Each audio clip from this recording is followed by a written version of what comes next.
What if I were to suggest that you play a key role in the awakening world? And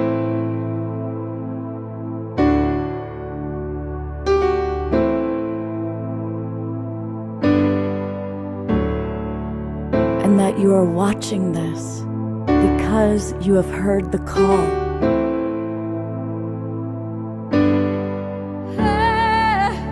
We can start right now by opening our hearts and minds.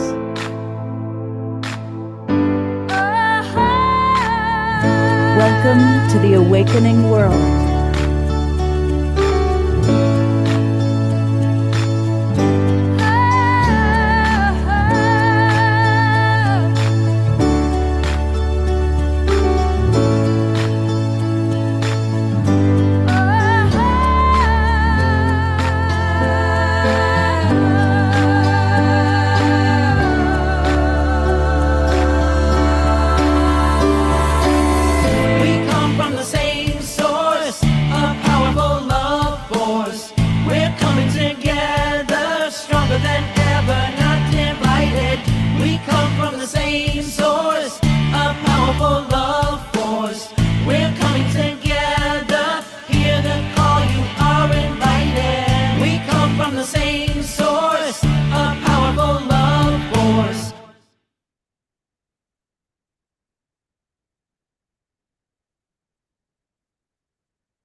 Good evening, everybody, and welcome to the Awakening World. It's our Wednesday night edition, and I'm really glad you're with us. It's an important show. Of course, we are approaching June, which is Gay Pride Month.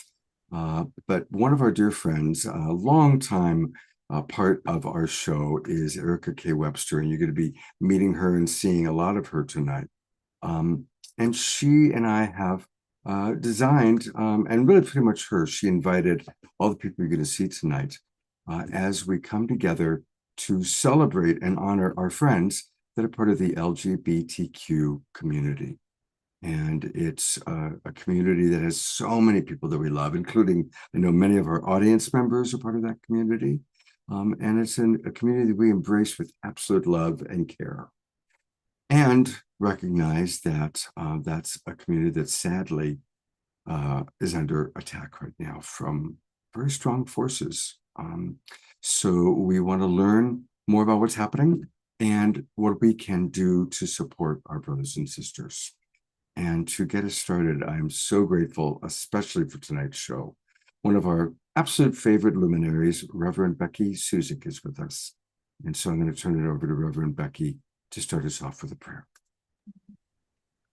Blessings, peace, and love to everyone who's watching us on the live stream and who's joining us in the Zoom room. We're so grateful for this opportunity to celebrate our LGBTQIA plus friends, these moments here together. I invite you, if you have a candle nearby or an electric candle, or even if you don't have one, if you want to turn on a light switch and just hold the light with us. I'm going to raise a candle right now and we'll light it together. And I'm going to share opening prayer together. Mm.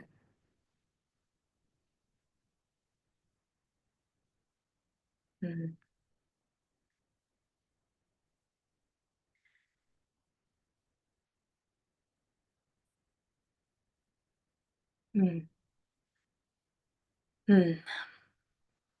Together, let us intend, let us bless, let us pray, let us presence, whatever word feels good with and for you right now. This time together is sacred. We are so grateful for these moments that we share in Zoom, where we get to listen and learn and open our hearts and our minds into a unity, into an affirmative and a beautiful space that celebrates the diversity of us. Great Spirit, great Mother, great Father, great mystery. We are so grateful for this opportunity. We're grateful for our ancestors who go before us and who support us still in these moments when we hold so many questions and sometimes we are walking in fear, yet somehow we find the courage within community, within ourselves, to keep stepping forward towards building the world that we believe is possible, a world that truly, deeply cares for each other and celebrates the diversity, this beautiful spectrum of humanity that we are. Great Spirit, Mother, Father, God, Goddess, great mystery. We are so grateful. We take a deep breath in and we exhale together,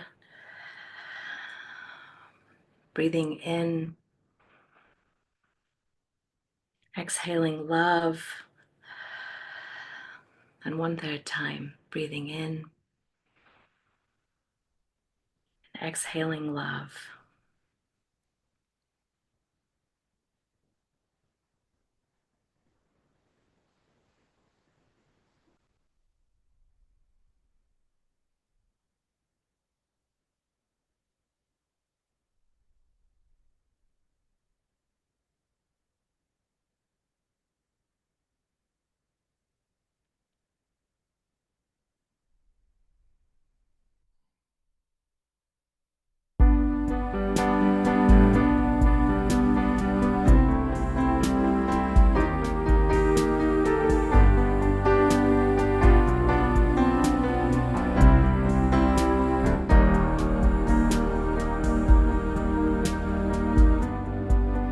When you think that all is lost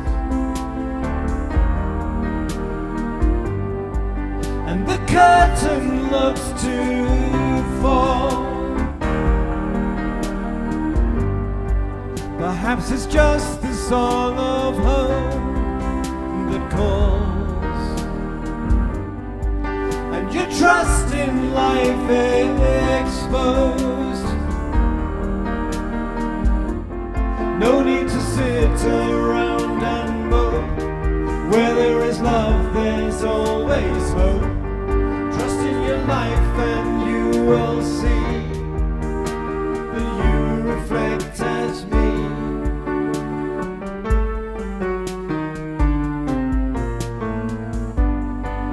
Another day is here for you to live.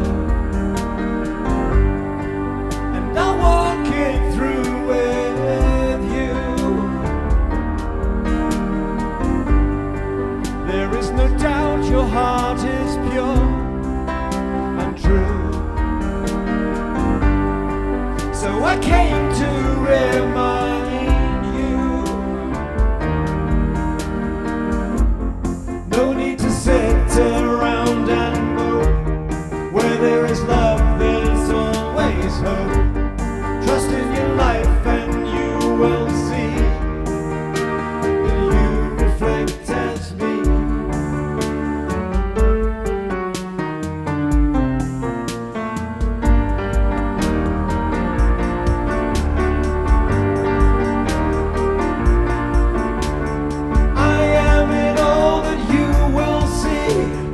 Trust in your life and trust in me.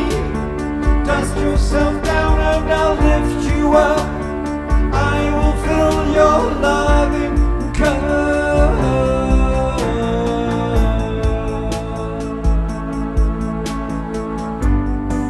Just when you thought that all was lost, I came to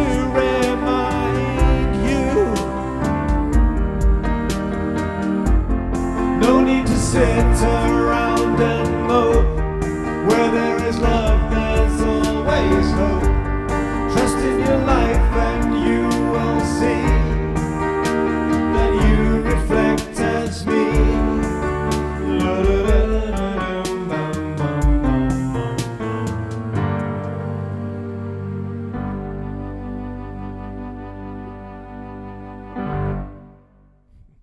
Let's all twinkle, beloved Omashar.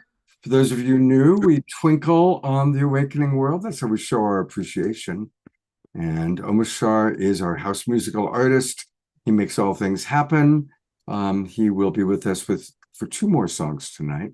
Yes, and I had to use a digital candle because the wax was getting all over my keyboard. So thank you. Hey, whatever it takes. And thank you so much, Reverend Becky, for getting us off to that wonderful start. We're going to hear more from Becky a little bit later on in the show. But I want to introduce an extraordinary woman. This is Erica K. Webster. And what an amazing life this woman has led. She has truly been at the forefront. She is a historical and prominent LGBTQ rights activist and advocate. She's the CEO and president of A Most Perfect Love Foundation. Let's just think about that, those words right off the bat. A Most Perfect Love Foundation. And she goes all the way back to the 1969 Stonewall Rebellion. She was there. She has dedicated her life to human rights advocacy, becoming a leading voice for transgender rights. She's been the featured speaker at all sorts of local and national community events.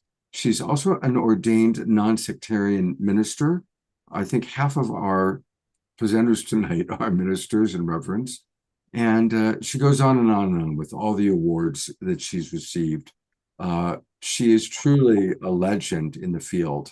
And I'm so honored that she's actually a regular viewer on our, and she asked me to go to Gallery View, so I'm going to Gallery View.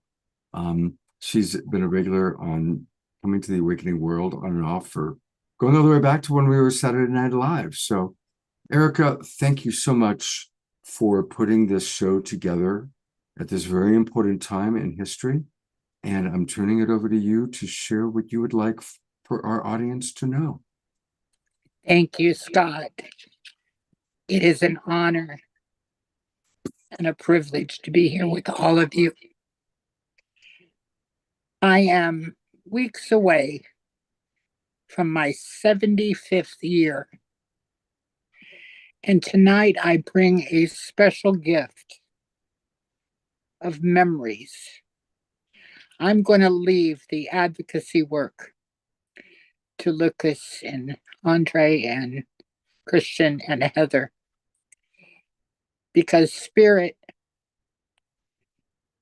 the inner being within me, said it's time to share these memories. I totally recall life before this life. I have total recall on passing from the previous life. And I have total recall of the time I spent with the ancient ones prior to this incarnation. And these memories are a gift that I came to this world to bring. And it is a message of love and how we can, through the power of love, heal so much that is wrong within our world. For many years, I used the word fight because you can get all the information you want on me through the internet. My email address is in the chat at the foundation, and I'm happy to answer any questions. But what's important tonight are these messages. I was not frightened or afraid. And I was within a presence that all I can say was energy of acceptance and perfect peace. I knew I should not have died early. And I was in a queer relationship and Cherokee in my previous life. I had a lover that was a man. And I took a bullet to save his life. And I knew I had to come back. I was just compelled that I had to come back. And when I entered this incredible energy, this area, To my left, I saw a sea of beings in a deep meditative sleeping state. And I looked because there was a guide that came to greet me, a being. And I said, I don't belong here. And he said, I know.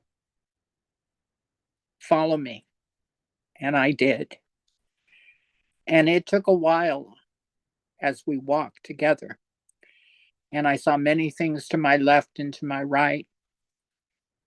And suddenly I turned, and the ancient ones began to appear, one by one, until it became a circle of 13 ancient beings that greeted me.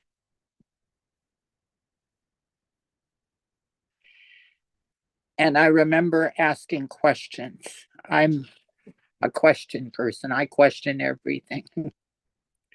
Been doing that in this lifetime since I've been here as well. And I asked them, why do I see and feel so different?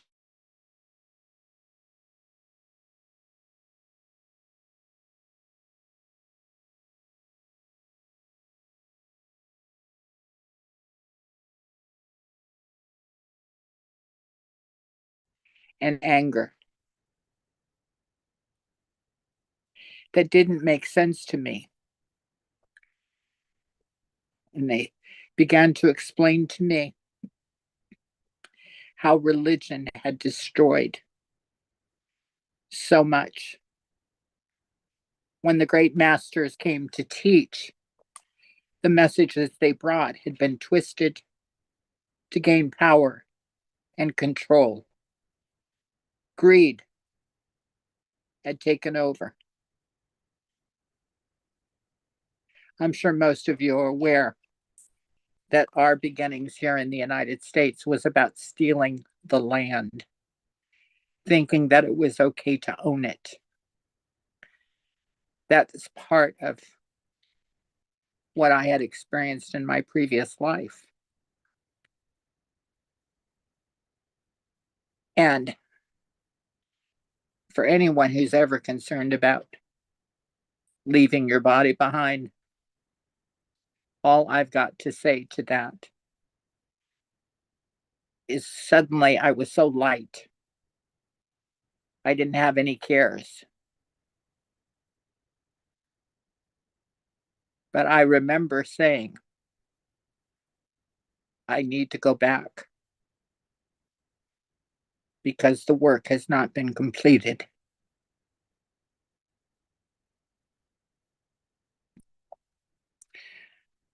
So many had come and brought the messages of a love that is so perfect. There are no words to describe it. And that's why the name of the foundation and the name of my book contains those words, a most perfect love. And in that love, there is no judgment. There is no condemnation. There is no sickness. There is no illness. There is no fear.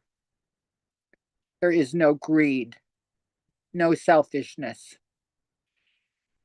Take out everything that we have learned in our human life, and the only thing left standing is that energy that permeates everything. And it's a matter of reconnecting and remembering. And as they shared what my journey would be this time, I had no idea it included being part of the LGBTQ community and the experiences of what it means to be transgender. And I was given a word earlier today, interbeing, living in between the gender norms of male and female. And it was my grandparents. My grandfather was a minister as well.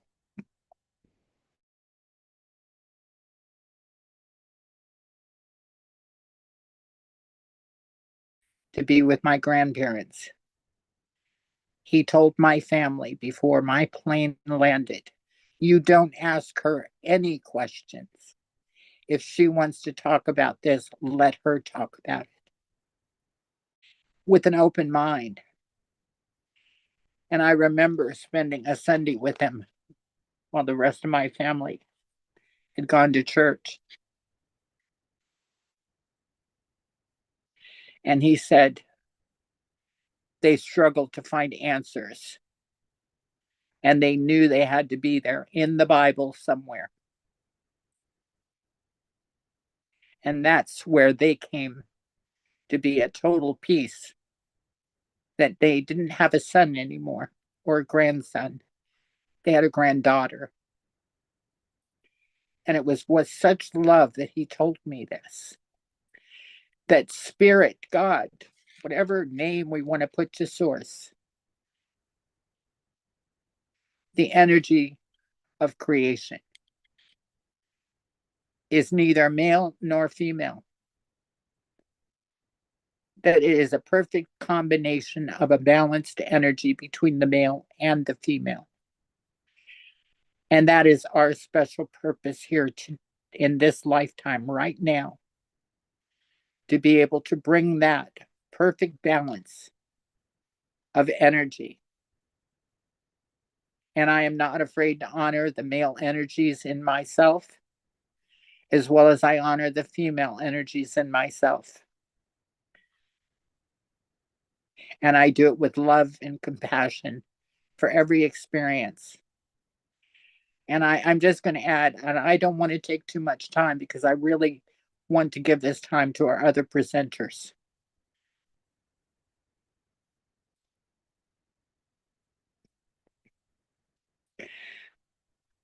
I have been imprisoned because I was trans. I have been beaten because I was trans. I have been arrested so many times for standing up for what's right. Yet at the same time, I've had a life that has been incredible. I've had incredible success, given so many gifts to be able to share. And I'm grateful to be here tonight to do that. I also took my own life at 16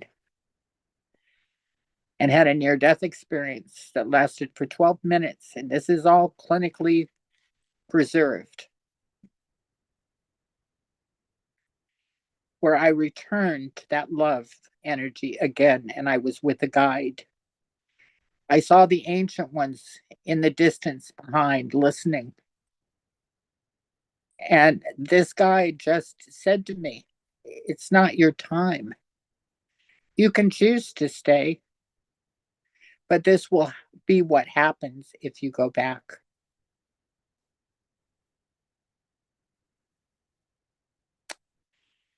They told me about my life and about the book and about a young man's life that would be saved from taking his own life. And in 2013, when I was asked to be the international media spokesperson for Compassion Games, our very first journey, my husband is in the room, by the way, as well, David, and my dear, dear, sweet friend, Piper Dellums.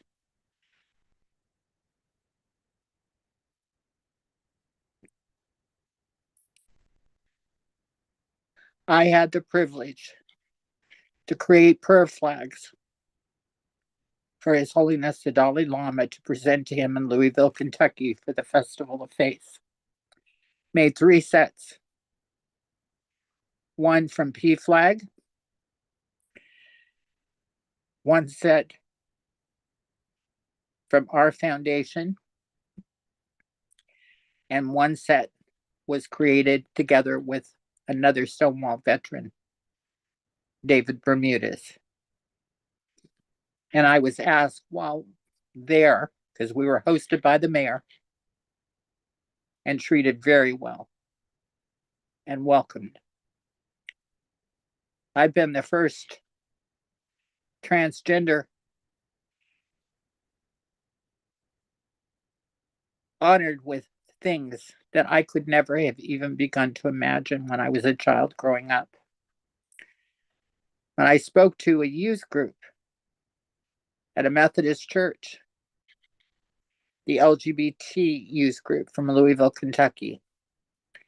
And that night I met the young man whose life had been influenced.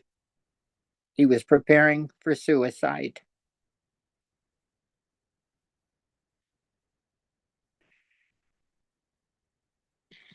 He was so afraid of being rejected by his family because he had heard the horror stories of rejection and what it's like, and he couldn't take that.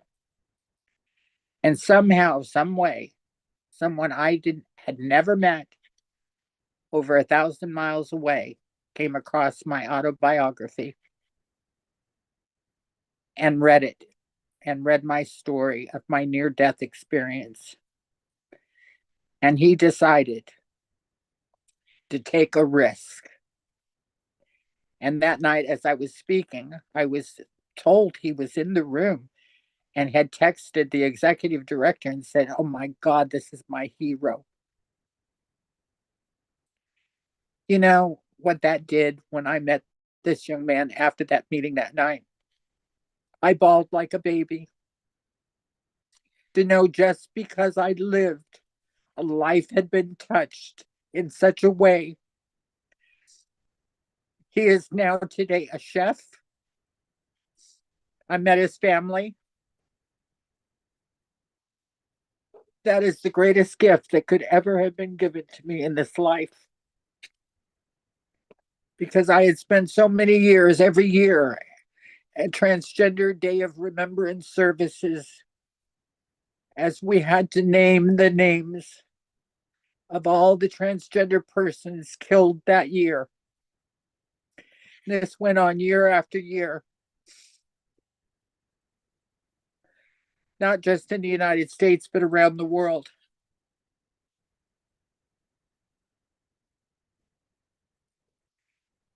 And that is a very hard thing to do, to have to show up to be able to do that. But I did it because you know what? My heart is so filled with love. And that's all I want to be, a living example of a most perfect love.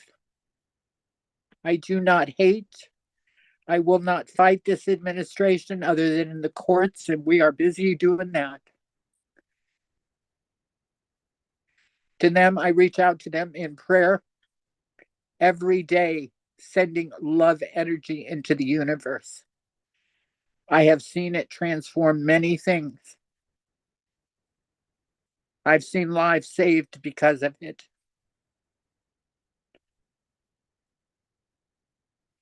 And that is my greatest goal in life, is to just continue to be that love and show up with love in everything we do. And I know it's working for us in Africa, where we work. We have 700 children now, getting closer to 1,000 every day. We have schools. And we're still surviving in spite of the administration ending USAID. Yes, we're having to self-fund, but that's okay. When I leave this world, I'm leaving it a better place than what I found it. I was homeless and on the streets for the first 2 years because of my father's rejection. So I've experienced that, and I've experienced homelessness. But from every one of those experiences, it gave me the strength and determination to go on and make sure I was educated and had a good career that made everything we're doing now possible to do. I take ownership of nothing. And when I say that, I mean, I understand you can't own the earth. She's a sacred place that provides life for us in abundance and in prosperity. and I am grateful to be here and to share my love with you. And now I'm going to introduce Lucas to go next.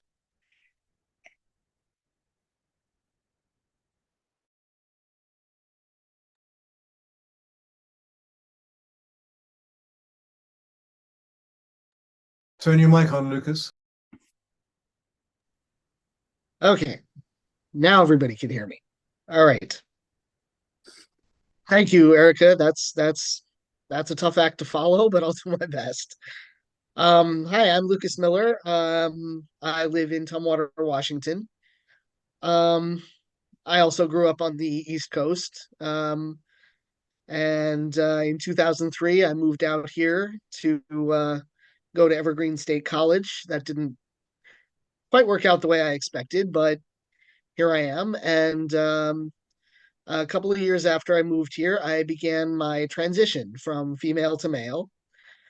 Um, I've been a queer activist in one context or another since I was in high school.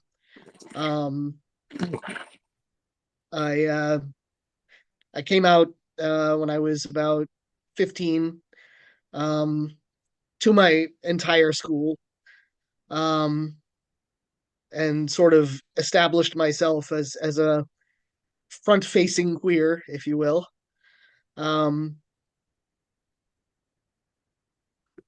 and since then I've been, I do sometimes get involved in the political sphere of things. I've lobbied various government officials. I was in the National Gay and Lesbian March on Washington in 1987. Um, I saw the unveiling of the Names Project quilt. Um, I grew up and came out in the well. I graduated high school in 1985. I'll let you do the math. But that was a time when what most people knew about the gay community was connected to HIV/AIDS, and that was in some cases all they knew. At that time, transgender people weren't even on the radar. They didn't. Transgender wasn't a word that was well known in public discourse. Some people knew the word transsexual, and they might connect that to someone like Renee Richards or Christine Jorgensen or some, um, mostly high profile trans women. Um, Trans men were pretty much invisible. It didn't seem to occur to anyone that, if there were trans women, there must surely be trans men, right? Um, so yeah, in 2005, I was living in Tumwater and spending most of my time in Olympia, and I was very, very lucky. I found the resources I needed, and I had a supportive family and friends around me who were, you know, willing to support me, in that journey.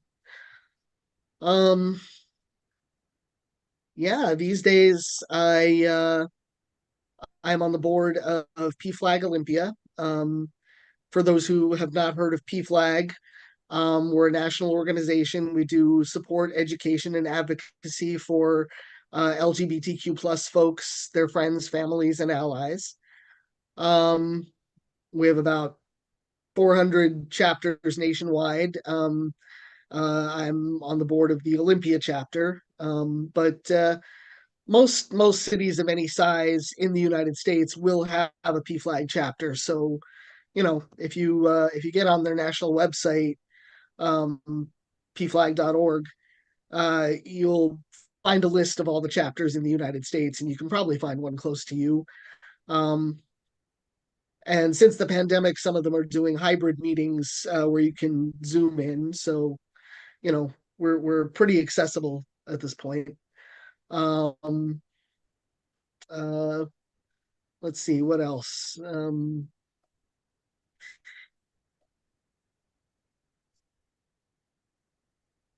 Yeah.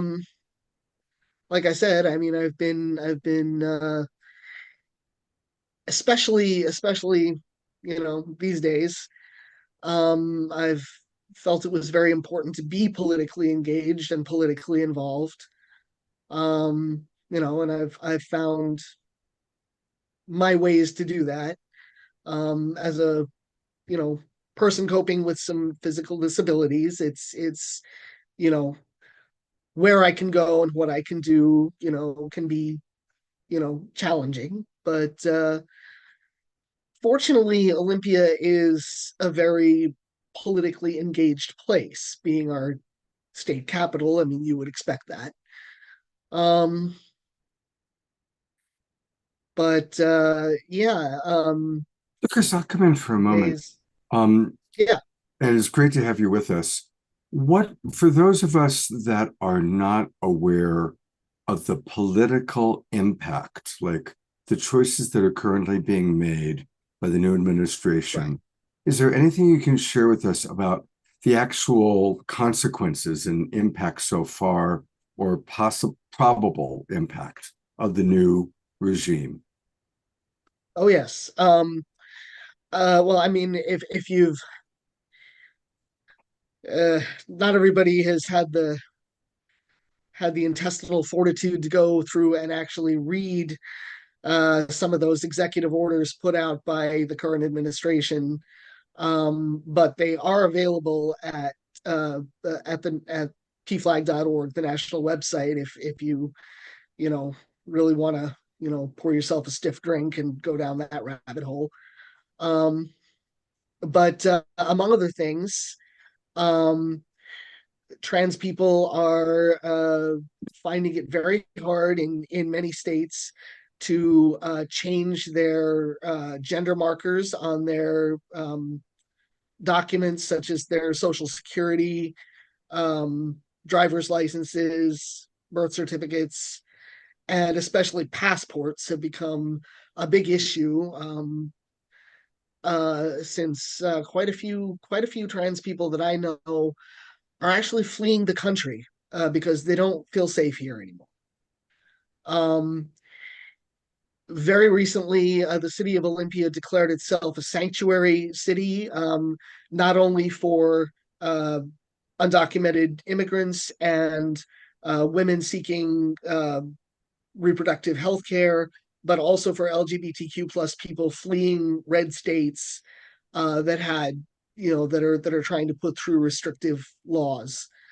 Um, if you had told me even just a few years ago that we would be seeing refugees within our own borders, I don't know what I would have said, but you know, none of us, wanted to see this situation happen, and yet it is. Um, among other things, there are bills. I mean, there have been, over 500 bills advanced in, mostly in red states, but a few even in very blue states like Washington, um, trying to deny transgender people, especially transgender youth, to gender affirming health care. Um, trying to bar trans women in particular from athletics. Um, there was a bill advanced but then retracted in Tennessee recently, saying that if a teacher or other adult confirms or respects a minor's choice to use a different name or have a different haircut or otherwise, deviate from the expectations of their assigned gender at birth, they could be, fined very heavily. Um, so that's the kind of draconian stuff we're seeing come out of the current administration. And it's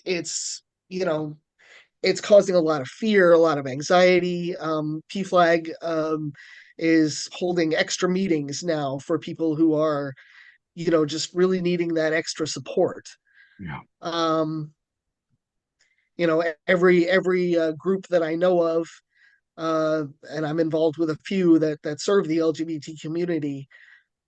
I mean, we're scrambling to find things like employment, housing, and food security for people who are now moving in to Washington State, seeking refuge, uh, from this situation. Um,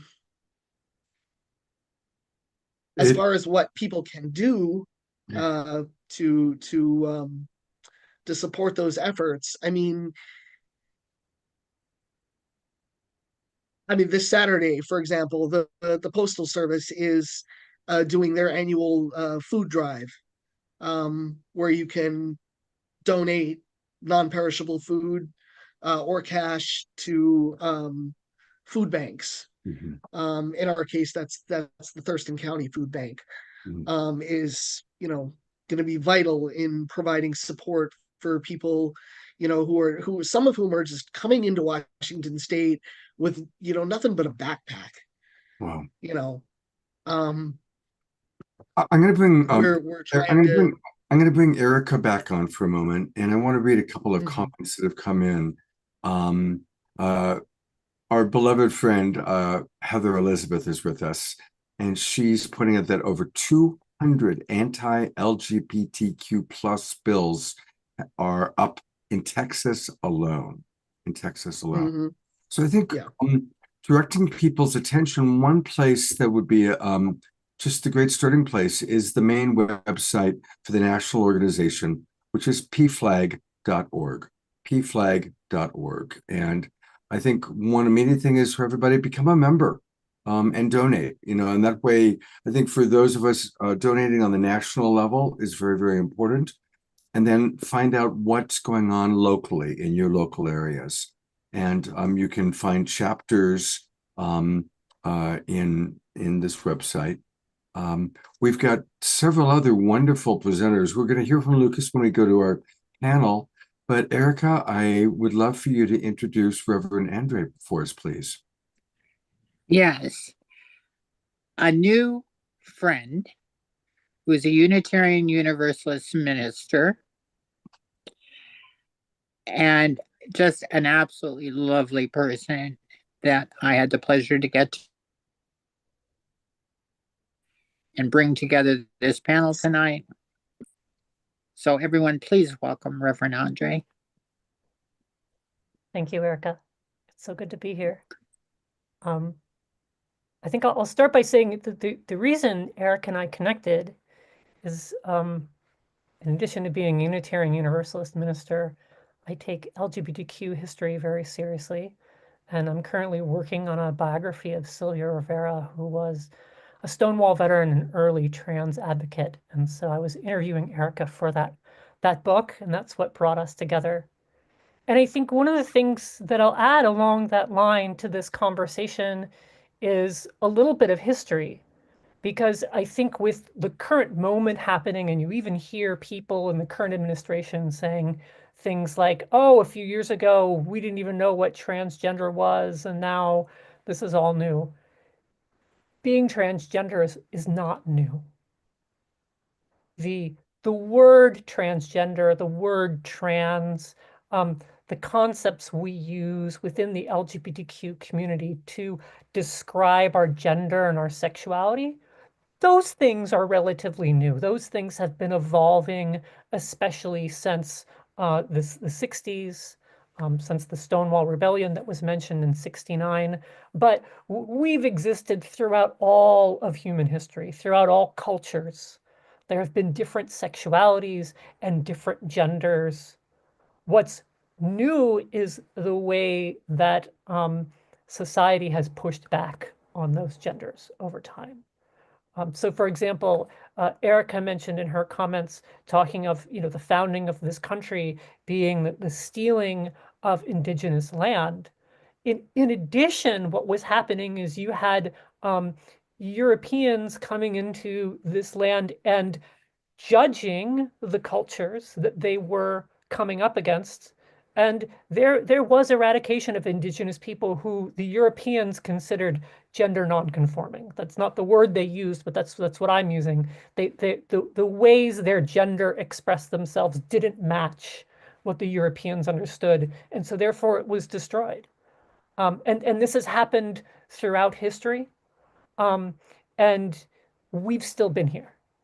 There have been people that don't fit within this binary of there's a male and there's a female, and there's people who have different expressions of sexuality.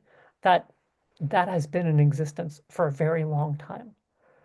What happened in 1969 at Stonewall is you had a time where in the late 60s in this country, there was more and more awareness of the oppressions that were happening in this country, the Vietnam War, the more fighting in that, the civil rights movement, the women's movement. And as that's coming up,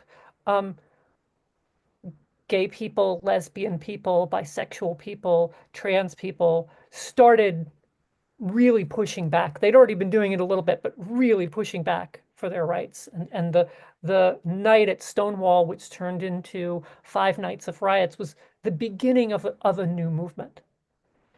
Now, when it comes specifically to transgender people, I think the thing to understand was since that 1969 and this movement that followed, and the fight for LGBTQ rights, a lot of those fights over the decades since 69 were fighting against things like the AIDS epidemic and for treatment for AIDS, fighting for recognition, and then eventually fighting for marriage equality.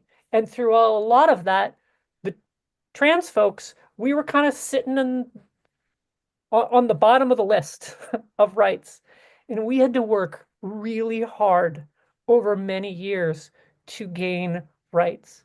We had to work really hard to ensure that we weren't seen as mentally ill individuals, that we could get the health care that we needed, that we could get the respect that we needed, that we could hold down jobs and not be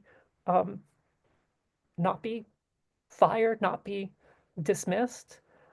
It's actually relatively new that I can be an ordained minister as a trans person. A few decades ago, there were very few of us that could do that, and those that did had to work really hard to be able to do that.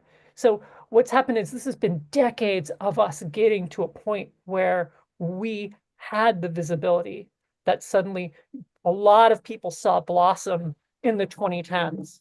So it wasn't that it was new, it's that this was the result of a lot of hard work.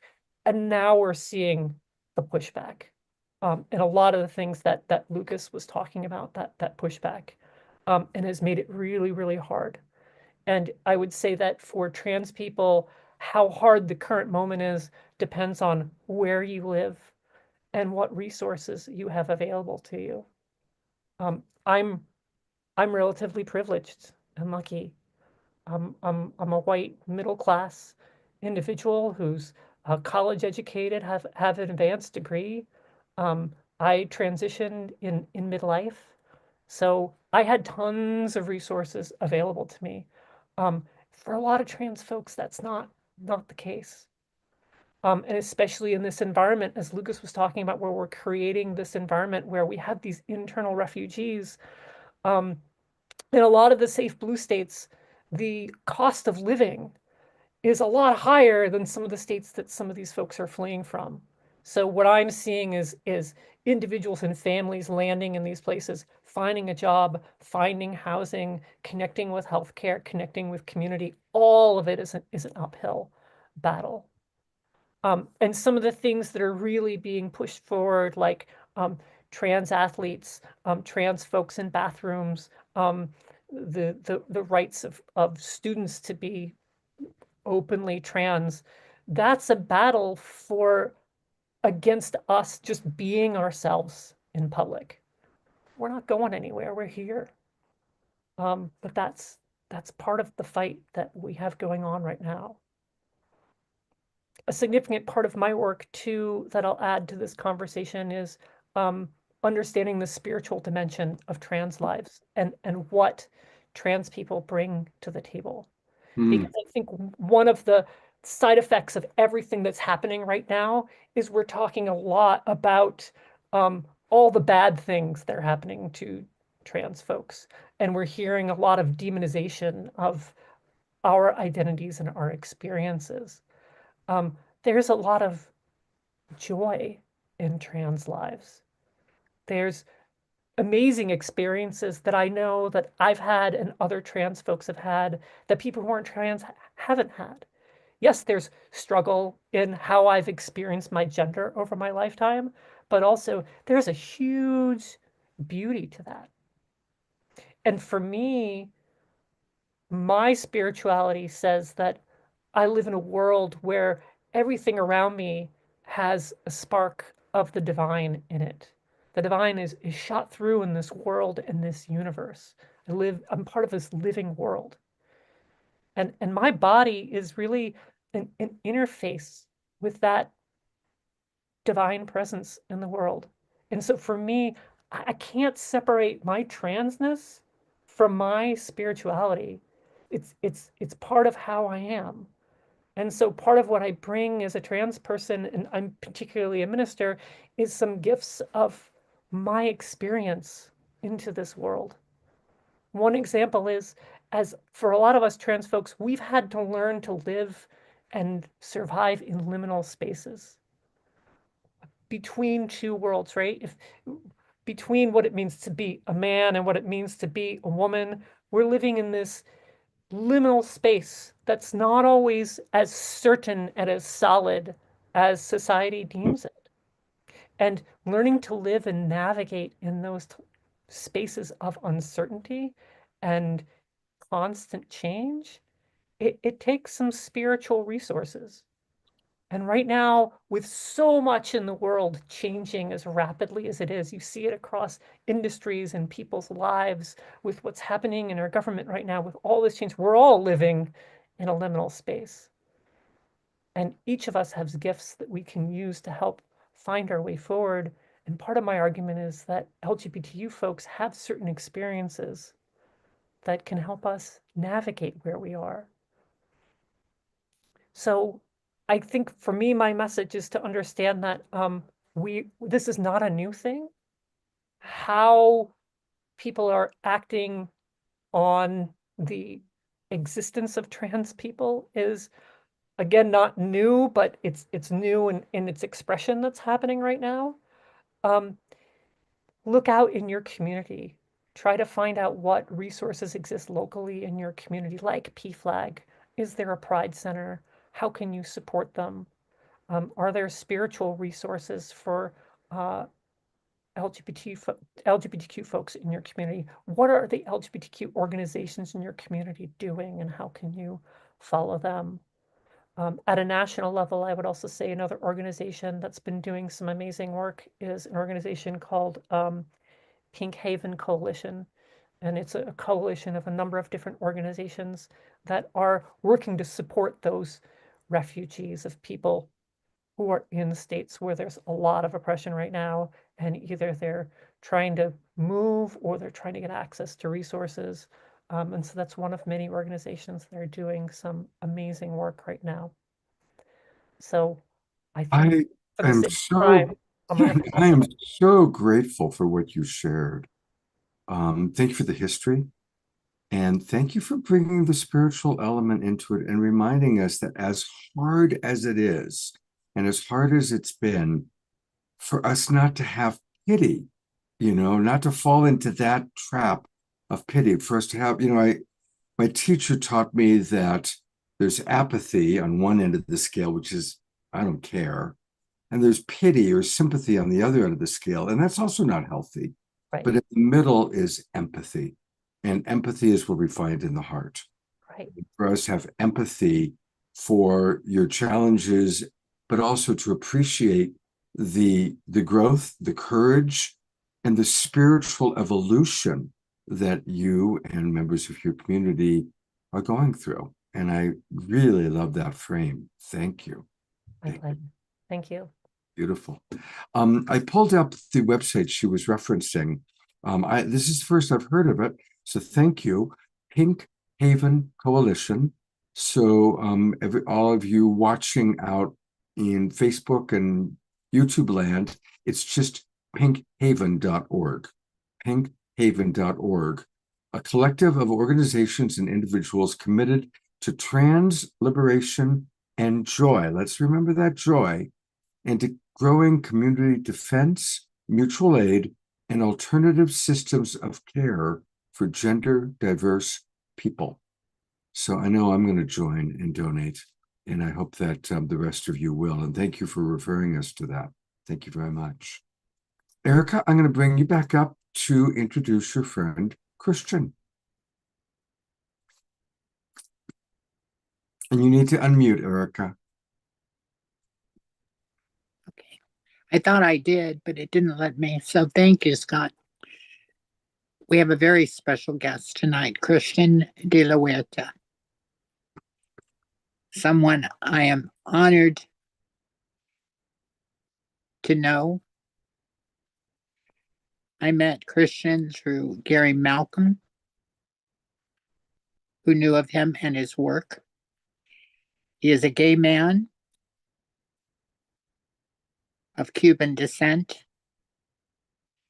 He is a brilliant writer, an author of 3 books. The last one is coming out in June.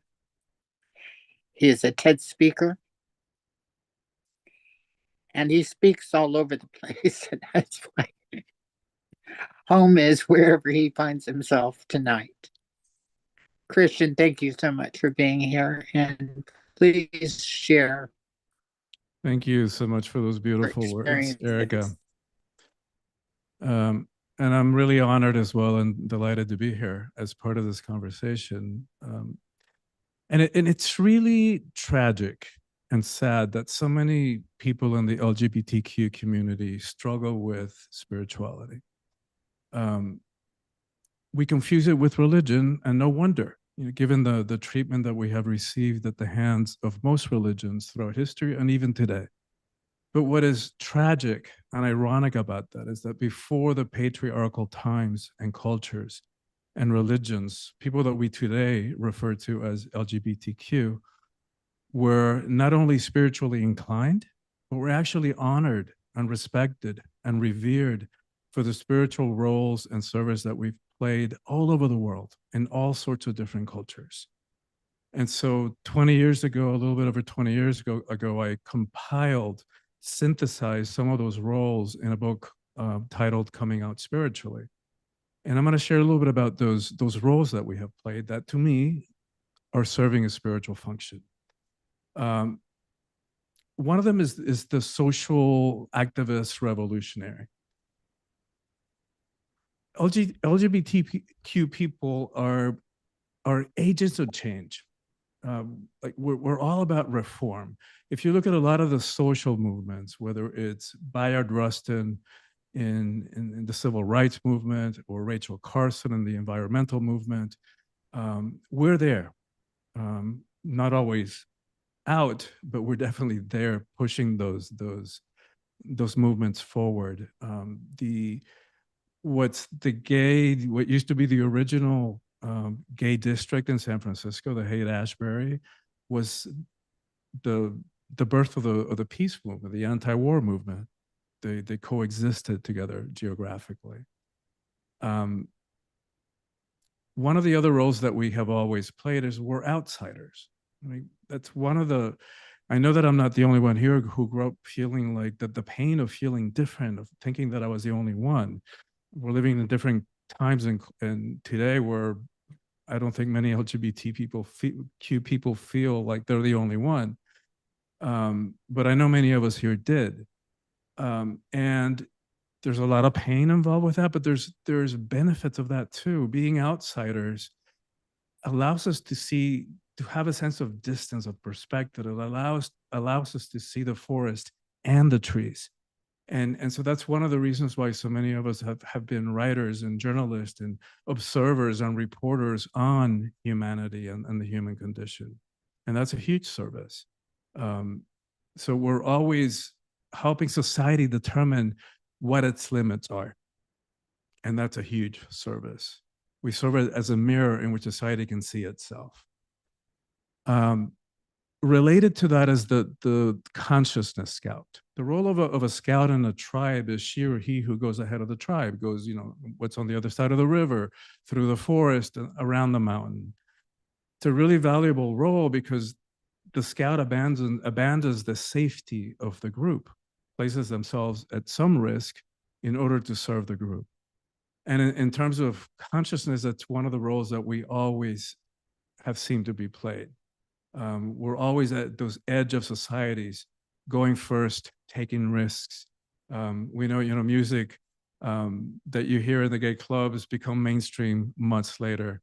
Same thing with fashion. I'm just kind of kidding about those things, but there is some truth to that. It's that role of discovering new path and seeing what's ahead. Keepers of beauty. I wrote about each of these in the book, and that was the longest period. The contributions that people that we today call LGBTQ have made to the arts and to beauty throughout history it was like pages and pages and pages in the book, starting with Michelangelo and Leonardo and Sappho, the poet, on down. I mean, not half-ass artists, it's like artists of real quality. Who have made very significant contributions. And to me, anybody who's bringing beauty into this world is fulfilling a spiritual function. Caregivers, whenever I've given this presentation to LGBTQ audience, I'll ask how many people identify as caregivers, and at least half, sometimes 3/4 of the room will raise their hand.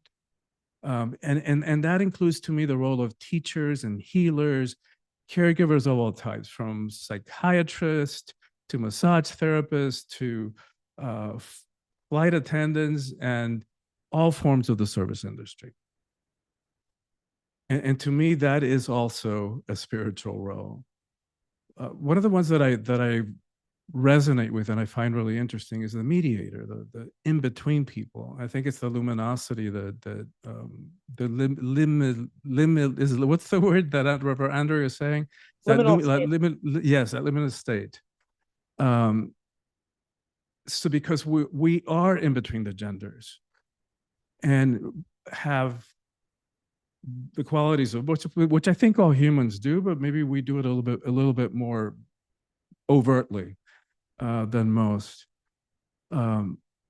In indigenous settings, we were the mediators. So when there was strife between a couple or between the women and the men in the village, we were the ones that facilitated and brought peace back, because we were thought to contain the essence of both, right? We were referred to as two-spirited because we embodied both the masculine and the feminine energies, which connects to, and we also, by the way, were mediators between the realms. So the two-spirit folk, whether they knew all the songs and all the rituals when somebody passed, they knew the songs and the rituals and the ceremonies that were conducted to honor their passing and to facilitate their passing.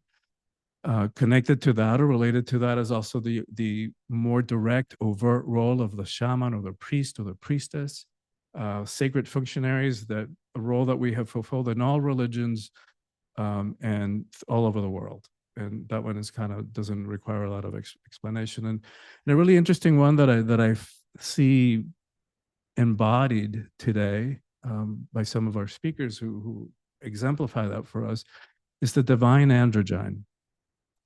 And in many religions, that is considered a high state of evolution, where because the sacred, call it God or call it whatever you want to call it, is both male and female and beyond that binary. So in many religions, there's the concept of holy androgyny. So the more evolved that one becomes spiritually, the more that you embody both the masculine and the feminine aspects of the psyche, which also has spiritual significance. And then finally, there's the gatekeepers, which is from a concept from the Dagra tribe in Africa that I heard Malidoma Somé speak about before he passed. And the Dagra have this vision of the earth. They see the earth as a planet that's energetic, that has certain gateways, energetic doorways or pathways to other realities, to other realms.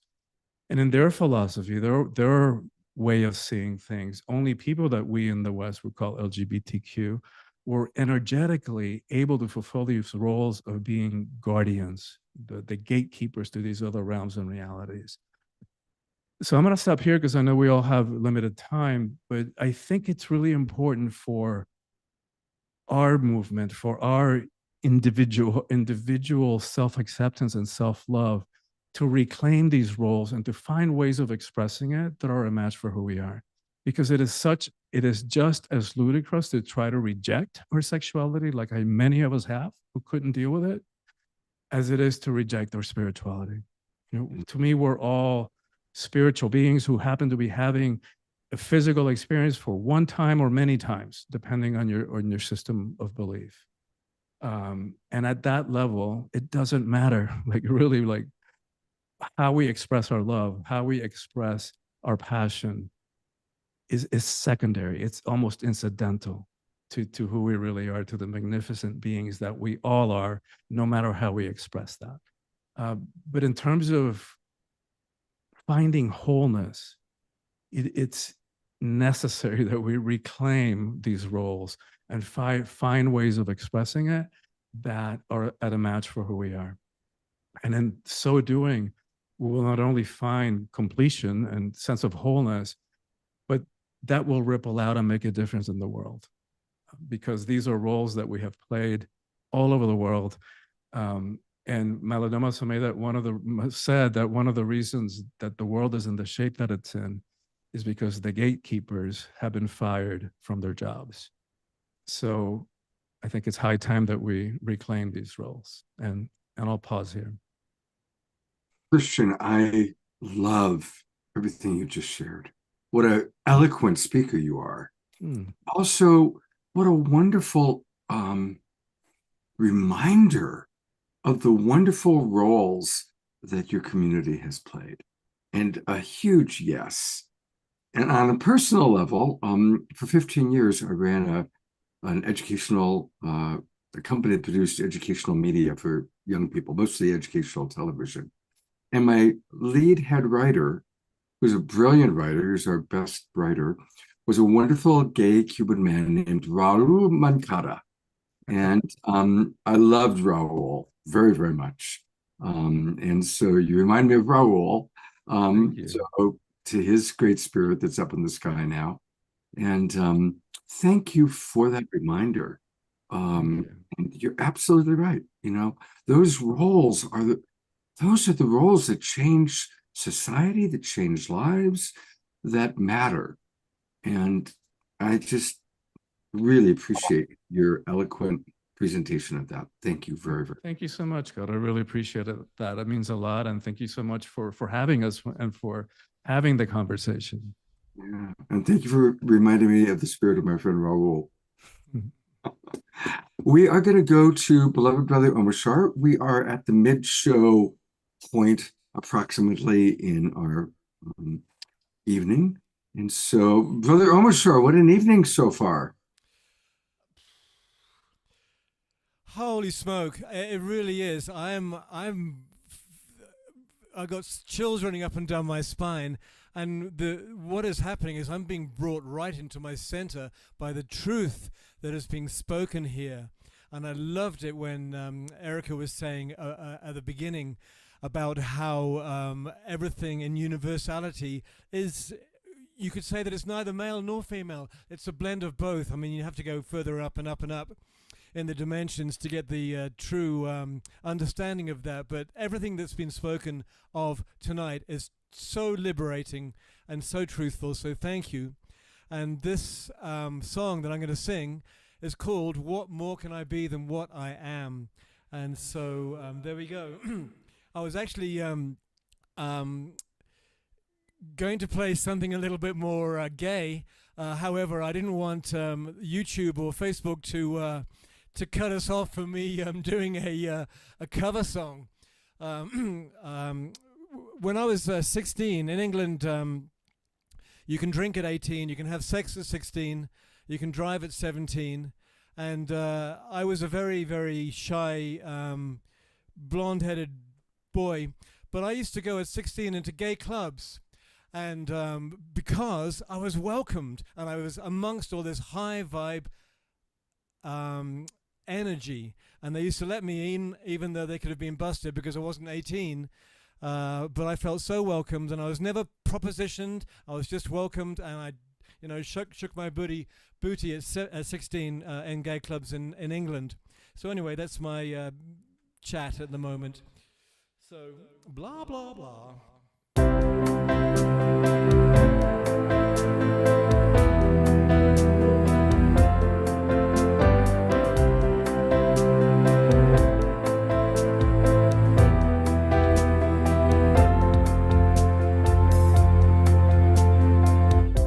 What more can I be than what I am?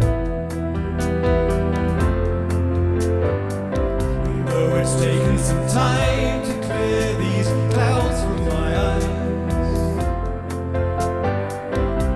so open your heart and dance along. I'm thinking it's time to stop that same old song. I've come alive, so hear me now. I am in love with the world around me, and I will hold her in my arms and lift her in my dreaming. Ba-da-da-da. And lift her in my dreaming. Ba-da-da-da. And lift her with my dreaming. Ba-da-da-da. So don't try to hold me to what I was. I've traveled through time to see this day arise. The love that I am is here for you. So open the door and let the sun shine in. I've come alive, so hear me now. I am in love with the world around me, and I will hold her in my arms and lift her with my dreaming. Ba-da-da-da. And lift her with my dreaming. Ba-da-da-da. And lift her with my dreaming.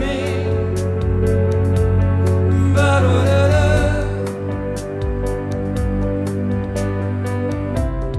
Ba-da-da-da. Ba-da-da.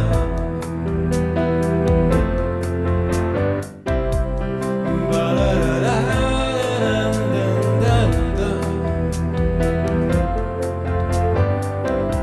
So open your heart and dance along. I'm thinking it's time to stop that same old song. I've come alive, so hear me now. I am in love with the world around me, and I will hold her in my arms and lift her with my dreaming. Ba-da-da-da.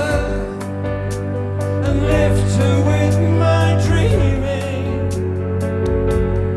Ba-da-da-da. And lift her with my dreaming.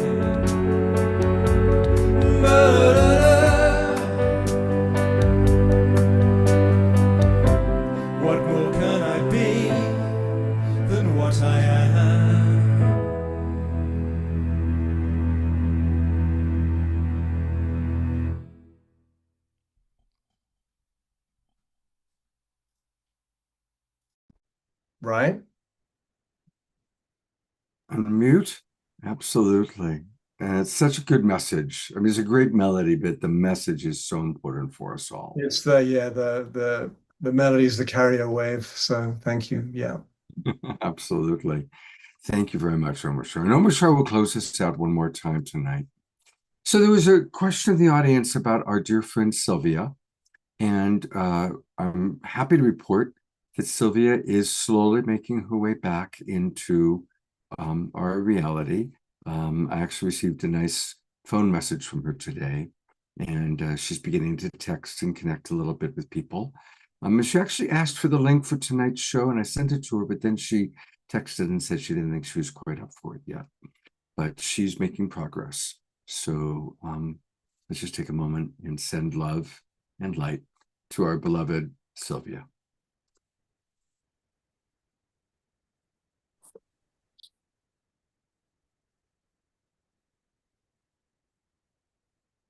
Thank you, everybody. And I want to thank you again for all of your prayers that you sent my way when I was under the weather on Saturday. As you can see, I am feeling better. I'm still pretty tired. You can see the things on my eyes, but I'm feeling better. All right. I am really looking forward to hearing what, we know Reverend Becky in many, many ways, and she provides a lot. She's just one of those people who's a tireless worker. A lot of us know her through all that she does for Unity Earth, but she's also a minister, and she's also a mother. I forget, but I know it's a remarkable number of children that she takes care of or has taken care of and given birth to. Plus all of the big children that she takes care of. But she also, when she speaks and gives a talk or a sharing, it's brilliant. I'm very blessed to be part of her Patreon program, and I'll hopefully find the link and send it to everybody after she speaks, because I invite you all to join her speak, because when she speaks, what she has to share is very, very, very wise and valuable, very similar to what we just experienced with Christian and Andre. So with no further ado, I'm turning it over to Reverend Becky Suzik.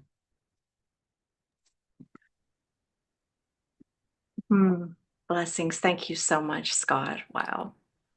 I've gone into gallery view so I can see each of you and imagine those of you who are watching and joining us on the live stream, and just send so much love to the diversity of us. I'm so grateful. And for this moment with you all, I want to honor the spectrum of the diversity of us: the lesbian, the gay, the bisexual, the transgender, the twin flames, the spectrum of us, the cisgendered, the straight.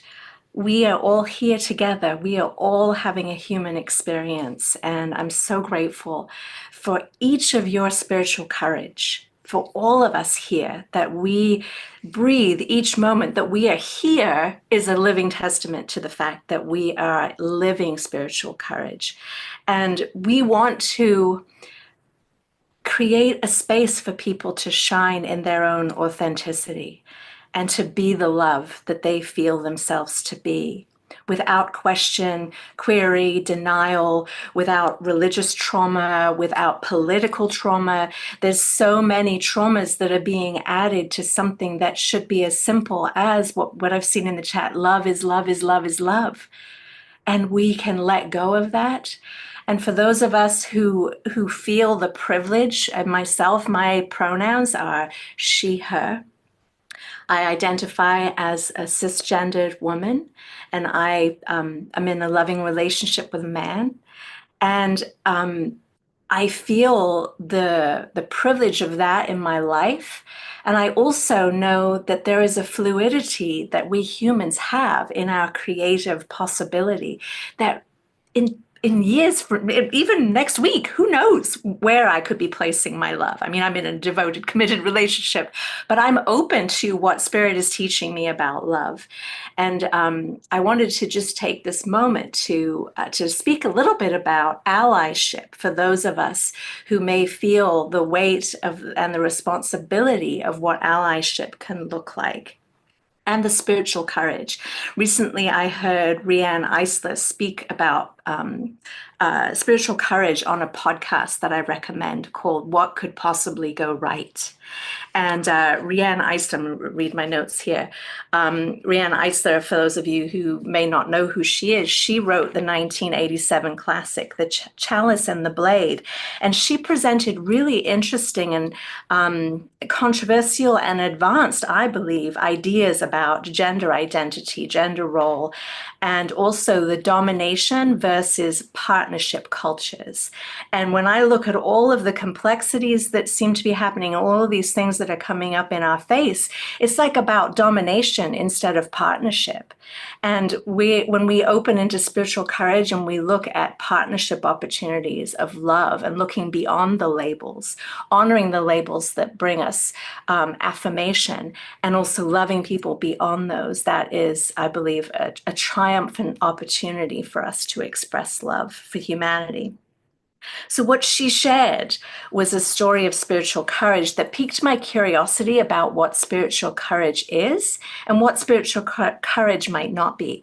And so I wanted to share her story with you, and then just a couple of ideas about what allyship might look like to us. As a child, Riane and her family fled Nazi-occupied Austria to escape the persecution of the Jews. And they eventually emigrated to Cuba and later to the United States, where she continued her education and her career. Her early experience with totalitarianism and violence deeply shaped her lifelong commitment to peace, justice, and systemic change. Within the podcast, she talked about the night, Crystal Night, when the Nazis broke in and they smashed so much glass and took people from their homes and killed people.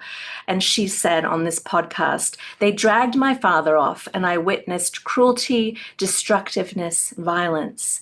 But I also witnessed something else that had an enormous impact on me, she said. And that is what I call today spiritual courage.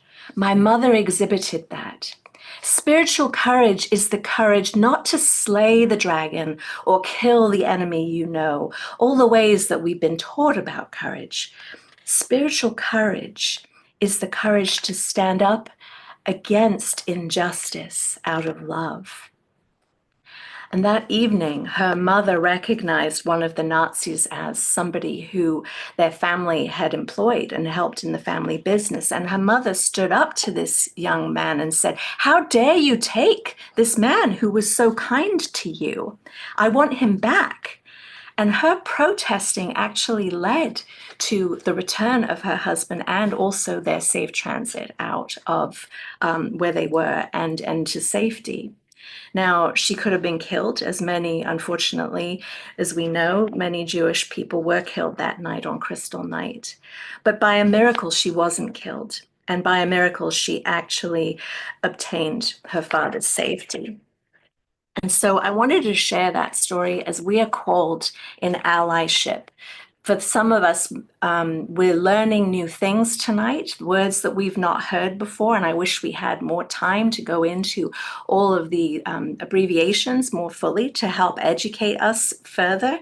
And I encourage us, that is a great act of allyship, is to do some homework on what do all of these abbreviations that we keep saying, LGBTQIA2+ mean. I mean, there's a lot of things that we can learn about gender and about sexuality to honor the spectrum of love and also the spectrum of gender understanding. So I want to share one other thing, and this is from an article that I read from Harvard Business Review that did some research with LGBTQ people who identify in that way. And they identified 3 components of being a strong ally. And one is that allies make people safe and feel supported. And so as an ally, we can do things, we can listen to people. Second thing is to take action, to advocate for the group and to raise awareness and to defend the group. And also the third is to have humility and be open to being corrected. So I'll give an example. I like to ask people when I first get to know people if they have a gender identity preference that maybe I'm making an assumption about. So I've been corrected before where I've made an assumption. And so I've apologized when I call people the wrong pronouns. Sometimes in Zoom, we can put our pronouns up if you have that feature, and it can allow us to express who we are, and then to respect when people use the gender pronouns, that we can respect how people wish to be referred to. And so you can ask people, that's a loving act right there. And it matters because words matter to people. And so I'm also going to say, in this time right now, at the beginning of this administration, and the beginning of the year, there was a proclamation that was announced that renounced anything other than male and female identity, which is extremely troubling because I know so many people who live outside of those understandings. And to that, I just want to say that that is how powerful our transgender relatives, our transgender friends are. It's because they are, to me, I have learned so much about the diversity of love and the fact that people are trying to renounce that you exist. I see you, I feel you, I honor you, I will march beside you, I will do anything that I can to affirm you and your love and how you understand yourself to be.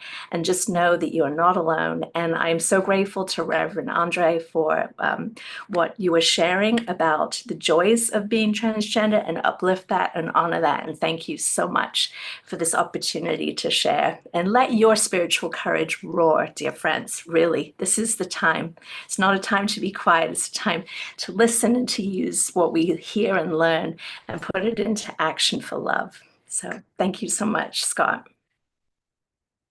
Thank you. And, you know, Reverend Becky is pure inspiration. And I want to encourage all of you to give yourself a gift. And that is to go to her website, which is joyfuel.org. We all need more joy in our life. And Becky gives us the fuel for that joy. So her name of joyfuel.org is perfect. And then when you go to the website, you know, scroll around, take a look at what she's doing, but then come down and become a patron.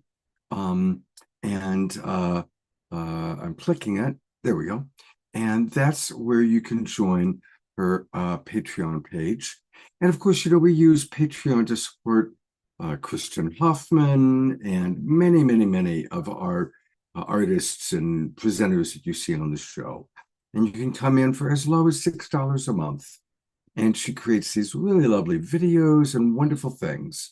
So please, please, please support her and get more joy fueled into your life, because it's a blessing. Thank you so much, Scott. And also, people can join for free. I'm sharing. I'm using it as a listserv too, and so I don't. If you know me, I work in gift economy, and so I don't bind my work to people who monetarily gift to me only. Although I'm very appreciative with all these budget cuts that are happening, I'm so grateful. But thank you so much for the beauty of this program, and I'd love to come back at the end and help us extinguish our candles towards the end if we have time. So much love. Still, if you can see it. Yeah, I have my rainbow one too. Thank you, Becky. Yeah, we'll see you in a little bit. I'm actually really happy to introduce the next friend. A lot of you have danced with her. Maybe you've danced with her online, but she is a wonderful member of our community. And I am, of course, talking about Heather Elizabeth, also known as Shine. And how many of you, if you've danced with her during one of Summer Joy's many dance events, pop it in the chat box, because I know there's a lot of us here that have done that. So welcome, Heather. So good to have you with us tonight. Thank you so much, Scott, and all of you amazing, beloved community here in this space, in this now moment, and everyone who will be tapping in at the perfect divine moment.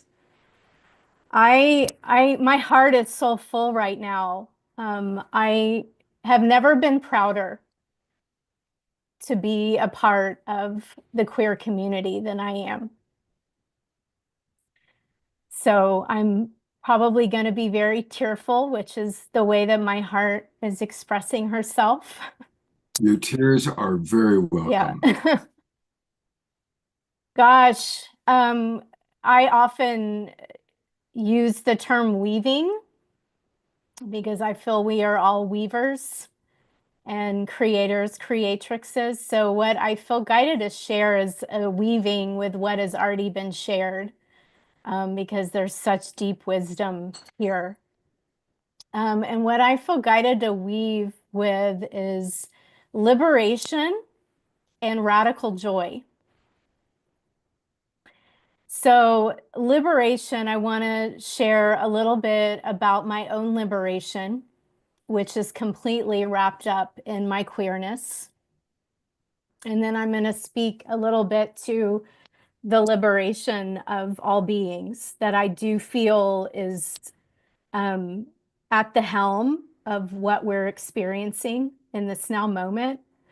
I have a beloved teacher, actually, his image is in the video, Scott, that you shared at the beginning, Andrew Harvey, a gay man who coined the term sacred activist. And he talks a lot about the dark night of the soul and the collective dark night of the soul that we are all traversing in this now moment.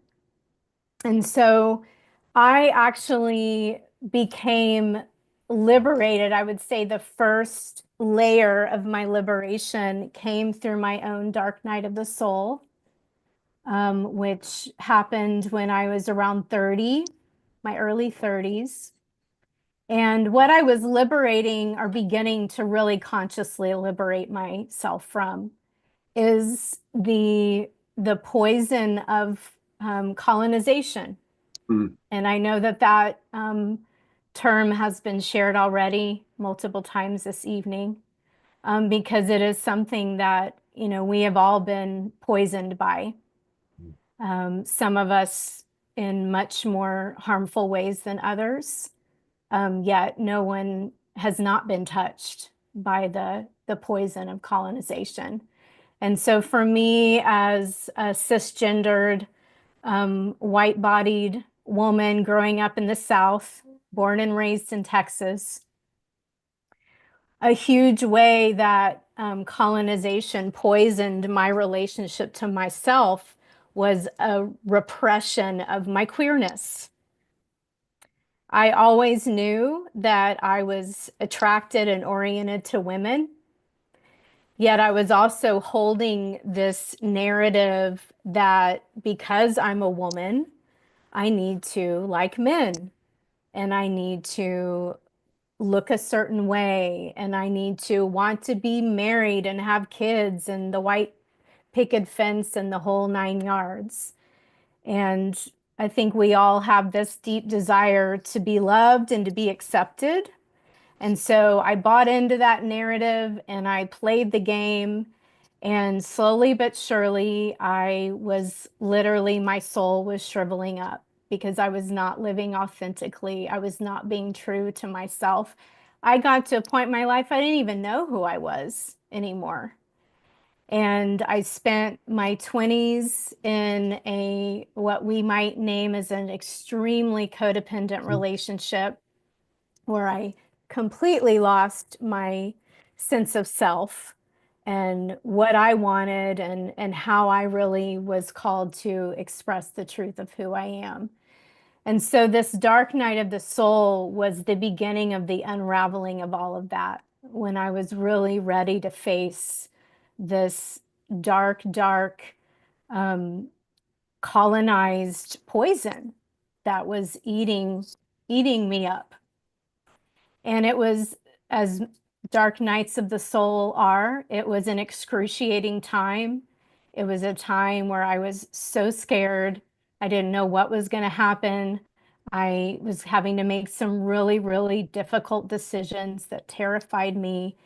Yet it also was opening up an element of a spiritual awakening that was absolutely miraculous. Something I learned in that time was a miracle is a change in perception. And I was having a change in how I related to myself and how I wanted to create my life. And so it was miraculous. And from that point, I began really opening up to my queerness and my authentic expression, who I really am. And I would say, like, my life went from a black and white picture to the vibrancy that you see in my background.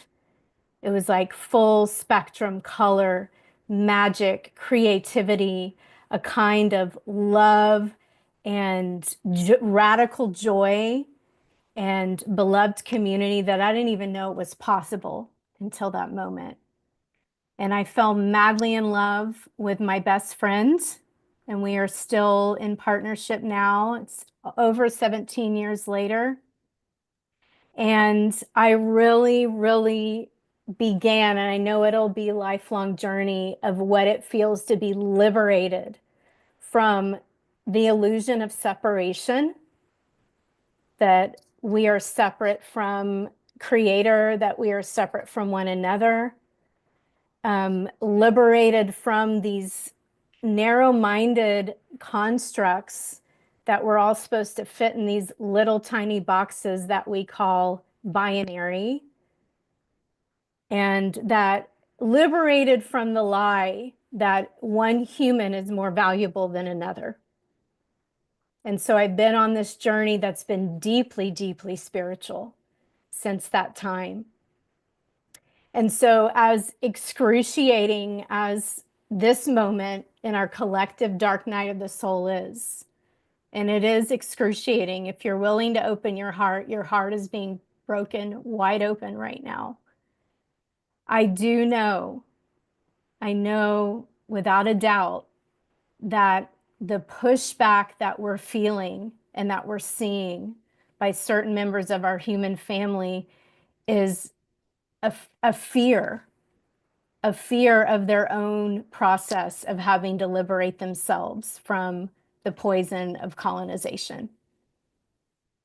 And so, in the spirit of sacred activism, with love and compassion, it is so important for all of us to stand up and speak out for love and for equality and for inclusivity for all of our human family, because it's going to take all of us to do that and be that in order for us to move through this dark night to feel the liberation that is possible for all of us. So I know there's been some really beautiful ideas shared this evening already about how to do that. And it doesn't have to look a certain way. We all have our own way and our own calling to be sacred activists, yet we've got to heed the call. Like, it is dire circumstances right now. And Scott, I really, really honor you and Almashar and this community for your courage, as Becky's talking about, spiritual courage, your courage to hold this sacred space and have these voices heard tonight. It's so important. And my prayer is that all of our queer relatives who are feeling so terrified right now, so terrified, that they, even if they never see this, that they feel the love and the support that's here. And that we are going to get through this, but we need everybody. we need all hearts on deck. We really do. So, one more thing, because I can't forget, Scott, you shared the dancing. The dancing is part of the radical joy. And if you've ever gone to a pride event or a drag show or anywhere where our queer relatives are shining, you know what radical joy is. Yeah. It is phenomenal, and it is a medicine that the LGBTQ plus community just radiates. And I actually also think that that scares people too. It Yeah. scares people, that joy scares them, and they don't know how to access that in themselves. And so there's that pushback and the dehumanization that's going on. So let's open ourselves up to the power of radical joy. And if you need some teachers, look to your queer community, because It's true. they are it. And I love you all so much. I'm so grateful. I'm so grateful. Heather, Thank you. thank you. What a beautiful presentation. I'll try and find it and put it in the chat box. I love Andrew Harvey, love him. And of course, he's been on Global Peace Tribe shows a few times, and God bless him. He did a 4-hour program with us where he just shared, Andrew flowing with amazing stories about the Dalai Lama, and then it was a total gift. So I'll try, and before the show is out, I'll try and find the links. It's on our YouTube channel. And watching Andrew in his glory is wonderful. And I'm going to call on Piper Dellums in a moment. So Piper, be prepared, because I'd love to hear from you. I'm also we're going to open up to questions. So I'm going to bring all of our different panelists on board. Yeah, Wild Monk of Mystic Monastery, Jerry Anderson, is with us. And Jerry just spent time with Andrew. Jerry, I put the camera on you. Is there anything you'd like to say about tonight or about your time with Andrew, who is such a great spiritual leader for many of us? Yes, and his focus his whole life on mystics is the one thing that really drew me to him. And yes, if you cannot find the link for the 2 hours and then another 2 hours he did with just 33 of us from the Global Peace Tribe, I'll find it and set it up. And yes, I'll bare my soul a little bit. You guys have saw my lover a couple of times on the show, and I keep telling him to tone it down. But he's been there a couple of times. So yes, I appreciate the show tonight and the love that everybody has brought to the table. As I say, you love whoever you're with, and that doesn't matter what kind of genitals they have. No, thank you. We love you so much, Jerry. And I'm happy when I see you with your lover. It's like, yeah, Jerry's getting loved up, and he deserves that. So if people have thoughts, comments, or questions, please put them in the chat box now. And I'm going to just share a little bit about a part of my history. I've mentioned it a couple times on the show, but way back in 1988, I was on vacation in Maui, and I woke up one morning and I was completely filled with Holy Spirit. And I went to my typewriter. This is 1988, so I didn't have a computer back then. I had a typewriter. And I spent the day writing a story called Men in Love. And it was a complete channeled experience. I definitely have gay friends, and back in 1988, it was a really hard time. They weren't even calling it AIDS; they were calling it the gay cancer. And I had a lot of friends who were very impacted by it. So I was in that awareness, and spirit just flowed through me, and I wrote this story. And I started it at about 7 o'clock in the morning, and I remember I finished it at about 7 o'clock at night. Well, the spirit wanted that movie made, and in 6 months, I was able to raise over $1 million to make it, and did. And so I wrote and produced a very gay-themed film called Men in Love, and it was a narrative. It was not a documentary, it was a narrative. And we made it, and it was beautiful. And then when it came time to market it, the marketing company, it was a small independent company. No major company would take us on. But they decided the marketing campaign was, why did a straight man, me, make a gay movie? And so I traveled city by city with the movie. I went to 40 cities, 8 different countries, mostly Europe. We shared it at the Berlin Film Festival right after the Berlin Wall fell, which was an amazing time to be there. And it was a big part of my life. And it really was 3 years of my life, because it was the writing, it was the easy part. And if you take a look at what I wrote in the final film, it's about 90%. I mean, we made a few adjustments. I did bring in another man to direct it, a gay man, Mark Eustace. And we filmed it partially in San Francisco and partially in Maui. And it was a very beautiful movie, and I traveled with it. That was my life for 20 years. And it really taught me a lot about the gay culture. And one of the things that most impressed me was how the lesbian culture at that time was really supporting the gay culture, no matter what city I went to. Last story I'll tell about it is I probably saw the film 100 times, because I'd go to a theater and I'd get up and I'd speak and would show the film, and I'd take questions and answers afterwards. And a lot of mothers of gay men came to the movie. Obviously, the majority of our audience were gay men, but a lot of mothers came who wanted to understand their sons. They wanted to understand what was happening. And that was something I hadn't even thought about when I was making this movie. It was a very, very beautiful experience. So even though in this lifetime I'm not gay, so many men that I love are, and so many men that I love have passed. So tonight brings back a lot of those memories. And that's why I really appreciate Andrea bringing up the spiritual side of it. I appreciate Erica and her history.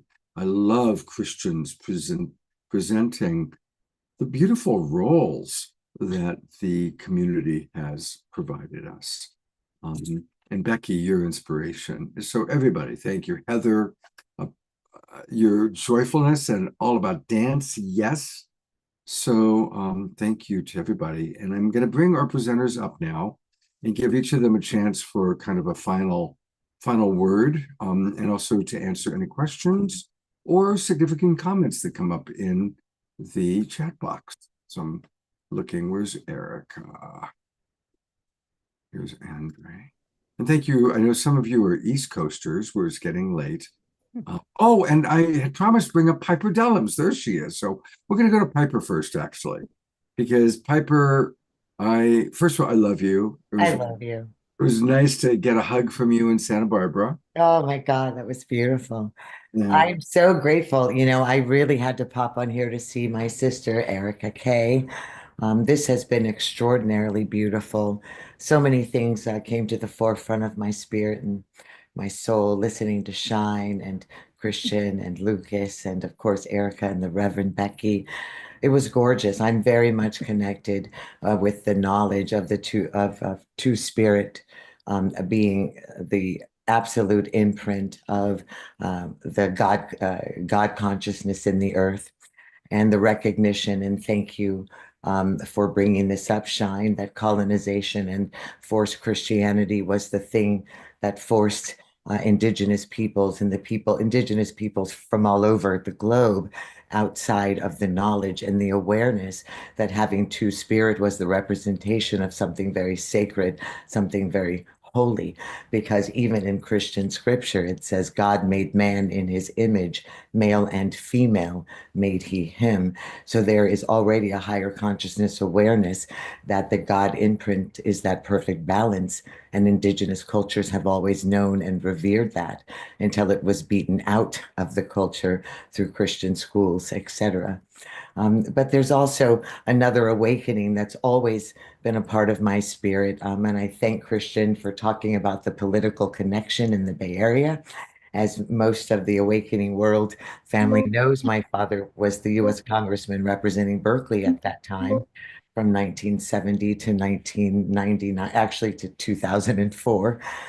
But in that awakening, our entire growing up was with Cesar Chavez and Gloria Steinem and Harvey Milk and Angela Davis. These were the people that were in and out of our homes. And one of the things that I recall is I recall that my father made it very clear to me that it was colonization and Christianity that even added the word sexual to our identity as a global being. And the actual word of our imprint coming from Creator is love. So we are homogenous love and we are bi love, ability to love both, and we are transcendental love and transcendent love. And so the way that I've always authorized the trans community is a transcendent love. And the only difference is that we have a societal imprint that disqualifies our inner voice or the inner voice of the entire community in that knowingness. So my trans friends, my LGBTQ friends, I've always known were these perfect imprints of the ability to love unconditionally and wholly. So perhaps if we remove that which is always and only connected to the flesh with sexuality and replace it with love, there will be a different and unique honor of this perfect, beautiful imprint of God consciousness in the earth. So I see you and I love you, and I understand these stories coming as an African American and an Indigenous person with Jewish children. I understand every single cry and every single fear. However, as Christian said, someone has to be the mirror to a society to bear witness to itself. This is the only way that we're going to ascend. And our souls have made a choice and a decision to be the ones to enter in during this time, to be that consciousness, despite what happens to the physical body. There is only love, only love. So I thank you for expressing that today. And we wipe away that spirit of fear because it doesn't belong. God doesn't recognize it. And that is one of the great deceptions and lies in the earth. So Thank you. stand in your truth. Love you. I love you, Scott. God bless all of you for this beauty. Thank you. Thank you. Mm. Well, I've brought up our other presenters. I'm going to leave you up, Piper, because you are one of our presenters as well. And we have a question from Dorina down in Ecuador. She asks, thank you, everyone. Question to all of you beautiful souls. What are you most grateful and or hopeful about in these challenging times? And that's a good question. So not everyone has to answer it, but I'd love to hear from some of you at least. What are you most grateful or hopeful about in these challenging times? Well, since I'm kind of here, I'm going to jump in on that. First and foremost, I am so grateful for everyone who showed up tonight. I am so grateful for this incredible life that I have. I don't know who brought up Harvard University. Was it you, Heather? Becky. Becky did. Becky, thank you. I had the great privilege to work with Harvard because for many years I had the Foundation for International Justice, where we advocated around the world. And for many of you, which I haven't spoken about, I studied constitutional law.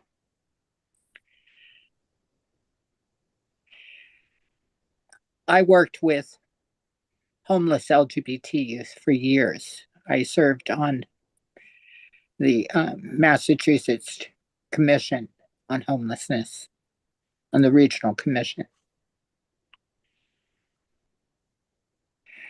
And shelters don't work. And when I heard that Harvard was going to build a shelter for LGBT youth, I reached out to him. Why do shelters not work for youth? Number one, you've been rejected. Everything you own, you're carrying with you. What do you do with it to continue your education?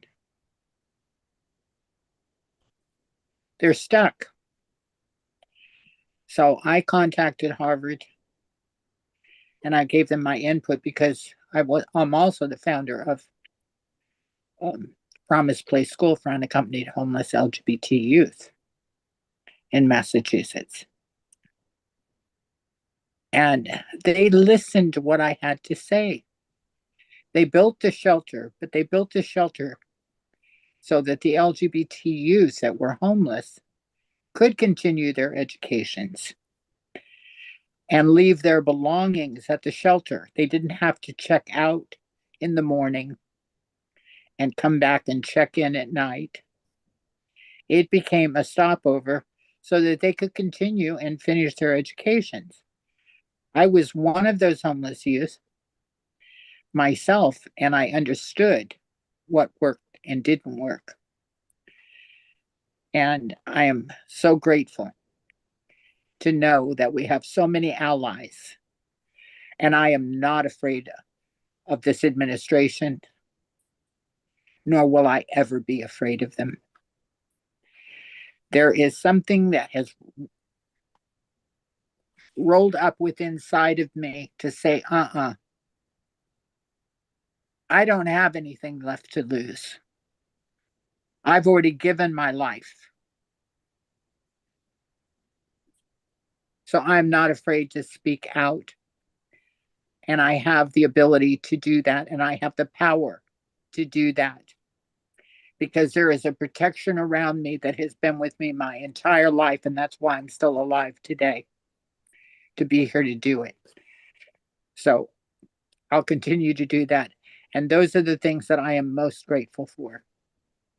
Beautiful. Thank you, Erica, and thank you very much for bringing us all together. And I do want to direct people to your website. Again, it's called amostperfectlove.org. And I'm accepting your cookies, Erica. Definitely, please take a look at her website and what she's doing, empowering lives through love and support. Donate now.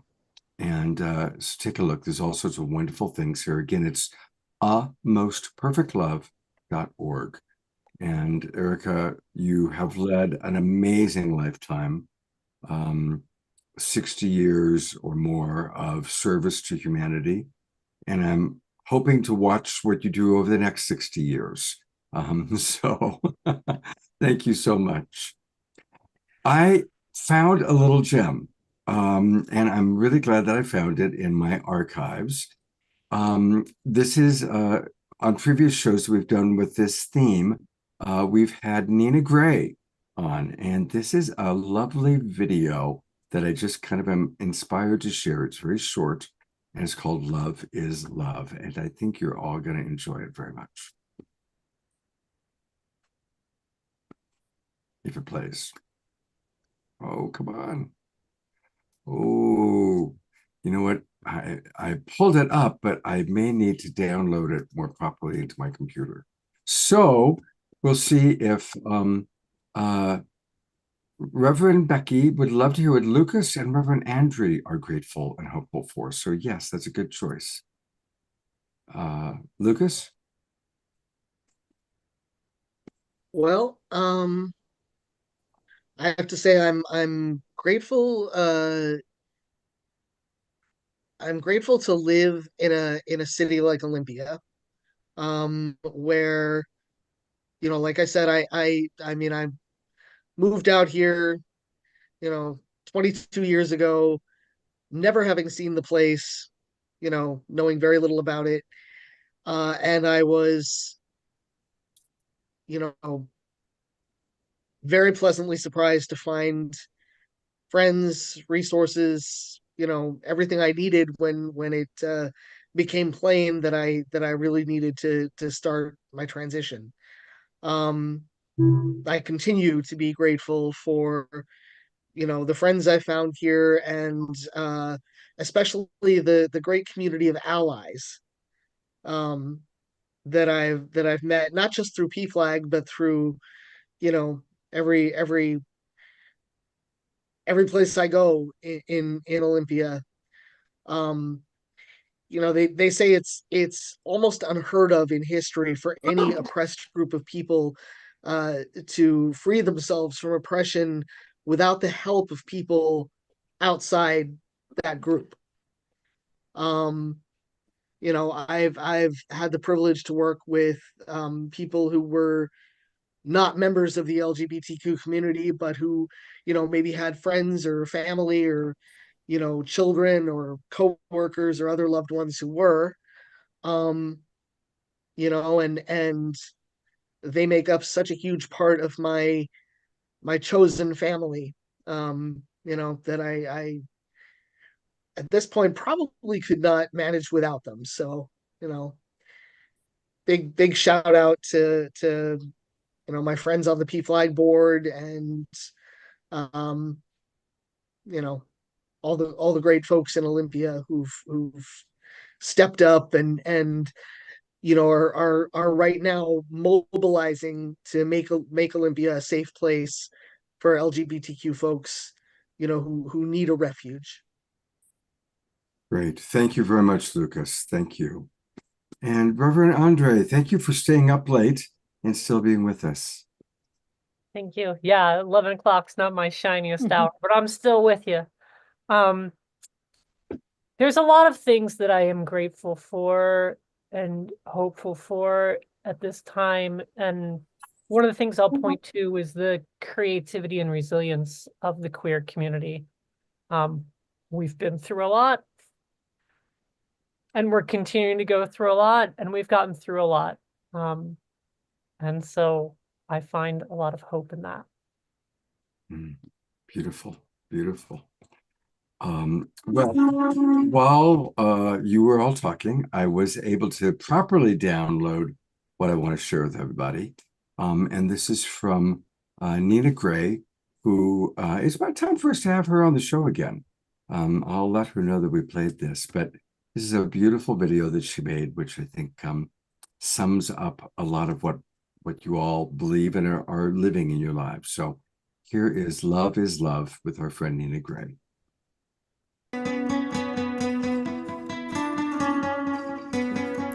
Is there a right way? Or can we get it wrong? When we love someone, when we're loving someone, if it were up to Jesus, think he'd open up his arms to really love someone, to really love everyone. Love is what they say, ain't that what matters in the end anyway? Different colors and different lives, it's all the same on the inside.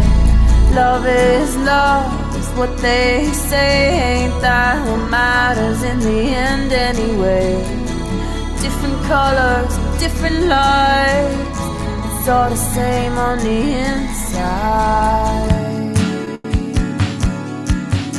Oh, oh, oh.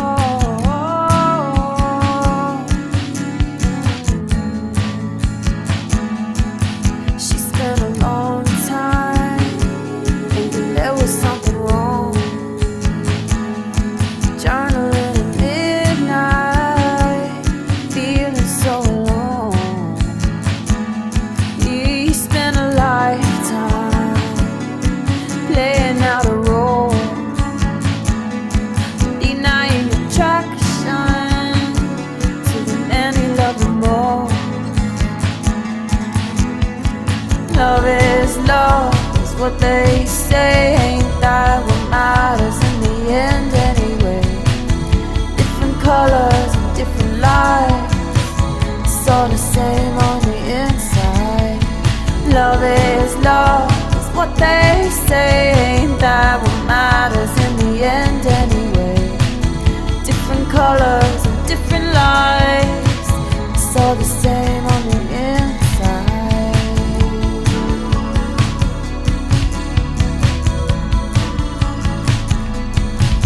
Oh, love is love is love is love is love is love is love is love is love is love is love is love is love.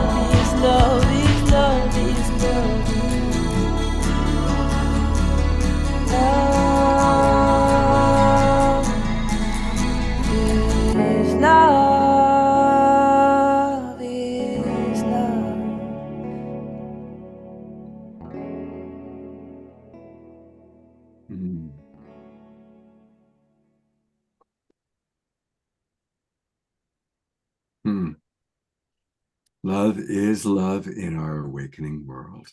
Isn't that just spectacular? You know, about halfway through the show, I remembered, oh my God, yes, that we got to play that video tonight. So it looks like you all enjoyed it very much. Well, we are well past 8 o'clock, well past some of your bedtimes. And so I want to thank all of you for being here. Erica, a lifetime of incredible service, and each of you for all that you're doing, your eloquence, your sharing, your vulnerability, and just the insights. I think we've all grown and evolved a little bit, and this has been a really lovely Awakening World show. And I invite, please, everyone, take a show like tonight and send it out. Send it to friends. You know, send it to, especially if you've got, you know, maybe more conservative friends or older parents that have a lot of who maybe are less knowledgeable. This would be a wonderful show to share with people to just help them meet real LGBTQ. And now I need to learn what 1A, 1, 2, that whole thing is. So I'm going to invite you, Becky, to come back. I just got the one thing down, and now you've added all these new numbers and letters, for heaven's sakes. So I'm going to invite you back. Your penance is you got to come back into the awakening world and explain it to us, okay? I would absolutely love to do that. I'm learning. And how I learn is by asking my LGBTQ plus 2IA friends what everything means, you know? And you know what I'm so grateful for is the possibility that our human hearts can grow in love and that we can change our minds, we can open our minds. And we don't have to hold on to old stories and old narratives, that we can embrace the narrative of love. And I think that's what, you know, is rising as we honor our LGBTQ plus IA, our community, is I learned so much from you about love and the diversity of that. And that is possible, and it's growing, and we're not alone. And please, my email in chat, if I can ever be a support, a listening ear, spiritual care, I'm here, just an email away. And so, yeah. And I would love to do that, Scott, please. I'll send you a note and we'll set a date. May I jump in just for a moment to explain the I? Sure. When that executive order was signed declaring that there are only 2 genders recognized in the United States, it had a great impact not only on the trans community, the intersex community. There are 1.6 million intersex people in the United States. I am also one of them. I am a human chimera. I contain 2 distinct sets of DNA, the male and the female. This all came out during genetic testing when I was being diagnosed for lupus. So let's remember and hold up our intersex members as well. I cannot even begin to imagine what that statement alone did to them. I know how I felt. Yeah. Thank you. Thank you, Erica. Thank you. You're welcome. All right. We are going to close the show the way that we always do, which is with our beloved house musical artist, Omar Shar. I do want to make one quick announcement, and that is Saturday night. The show will be coming live from the New Living Expo, and I'll be there, good Lord willing. And a reminder for our Northern California friends, Hyperdellums, come on down. It's in San Rafael, and I'll be there actually Friday night, Saturday, and Sunday, but of course our show will be on Saturday night. And we'll have lots of wonderful people there. And a lot of the people you've seen recently on the show, Rhea Mana, I arranged for her actually to be one of the people playing music there. Hannah, who's been on the show a couple times recently, is playing music there. And then, of course, so many of our favorite speakers. You saw many of them. on our new Living Expo preview show, Daniel Brinkley and John Gray and all of our friends. So if you can, come live. Otherwise, our next show this Saturday night will be me live at the expo with people, hopefully like Piper, sitting next to me and sharing, similar to what we did the other day from the Evolutionary Leaders Retreat. So hope to see you in person, those of you that are in Northern California. Otherwise, we'll see you online. And here is Scott, before you go there, how do we get a copy of the woman who just sang the beautiful love song? Is there a way to catch that? I have it from her sending it to me. I tried to find it on YouTube and it's not on YouTube. But what I will do is I will post it up on our Global Peace Tribe YouTube channel tonight. So if you go to YouTube, go to Global Peace Tribe, and go there tomorrow morning to be safe, and they'll be there waiting. Thank you. All right. And Becky would like to blow out the candles. Oh, that's right. We need to blow out our Oh, it's so sad to blow them out, though. Well, we're in a presence that you see on my screen around Omashar and I. We have the Progress flag, which is this beautiful flag that celebrates the diversity of love in all its different colors and identities, and more than what even this flag represents.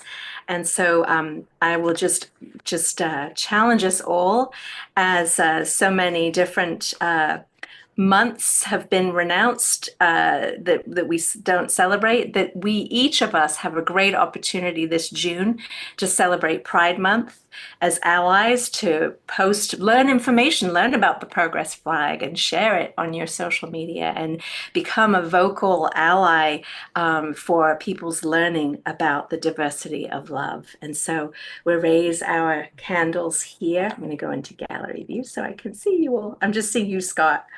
So, and we have our candles.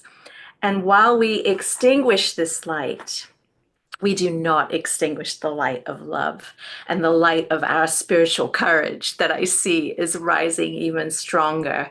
This incredible opportunity and for love to really, truly, deeply shine. And so we honor all of those who are teaching us about the diversity of love, and we honor them for the patience that they share with people like me who want to learn and grow my own understanding. And we honor the courage that they embody living as they are, that we can learn that as well. And we just give so much gratitude. So each of us blow out our candles and make a wish for unity, for love, for the diversity of us, and let our lives be a true prayer for love. Blessed be. Aho, Ashe, Namaste. Namaste. Thank you, Reverend Becky. Love you. Love you.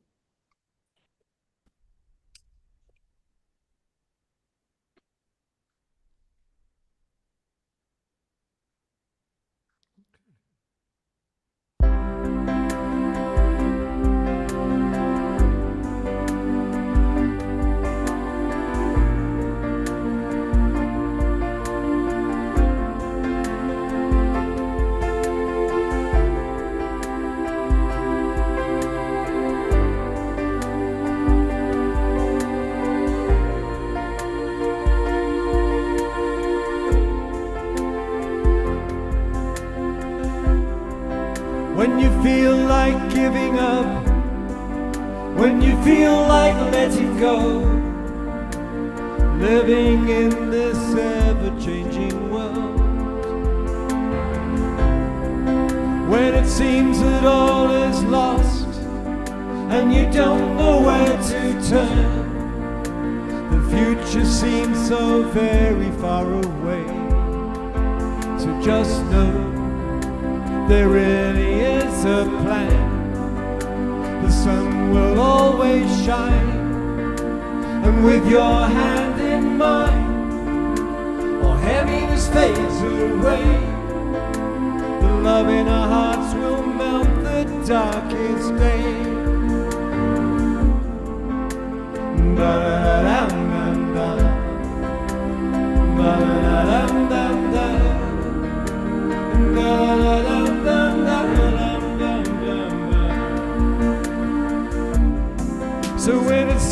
that you're alone and the fears knock at your door, remember I am just a breath away.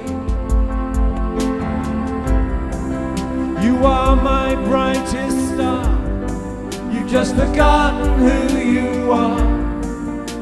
Remember there is nothing in the way, and just know there really is a plan. The sun will always shine, and with your hand in mine, all heaviness fades away. The love in our hearts will melt the darkest day.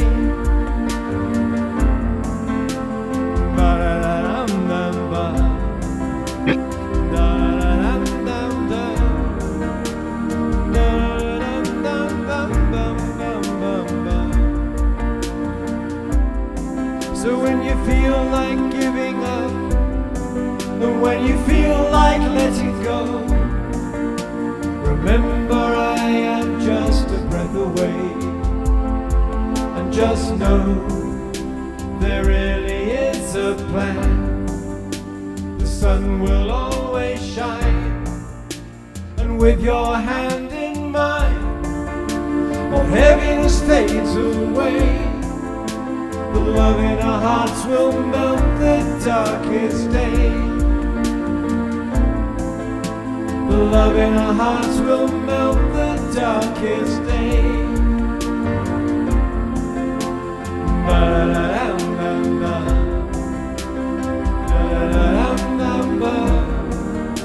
The love in our hearts will melt the darkest day.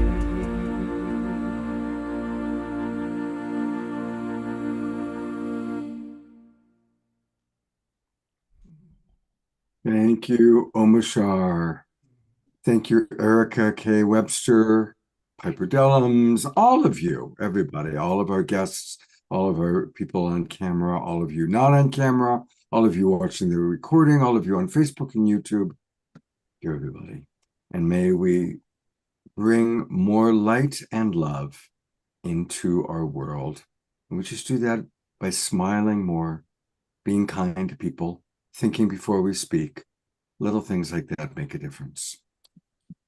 I love this show, and I really love what took place tonight. It touched my heart deeply. Thank you, Scott. My pleasure. Hope to see you all on Saturday night. And God's blessings, everybody. Get a good night's rest, and let love lead the way, just like Omashar's song. Good night. Love will always win. Absolutely.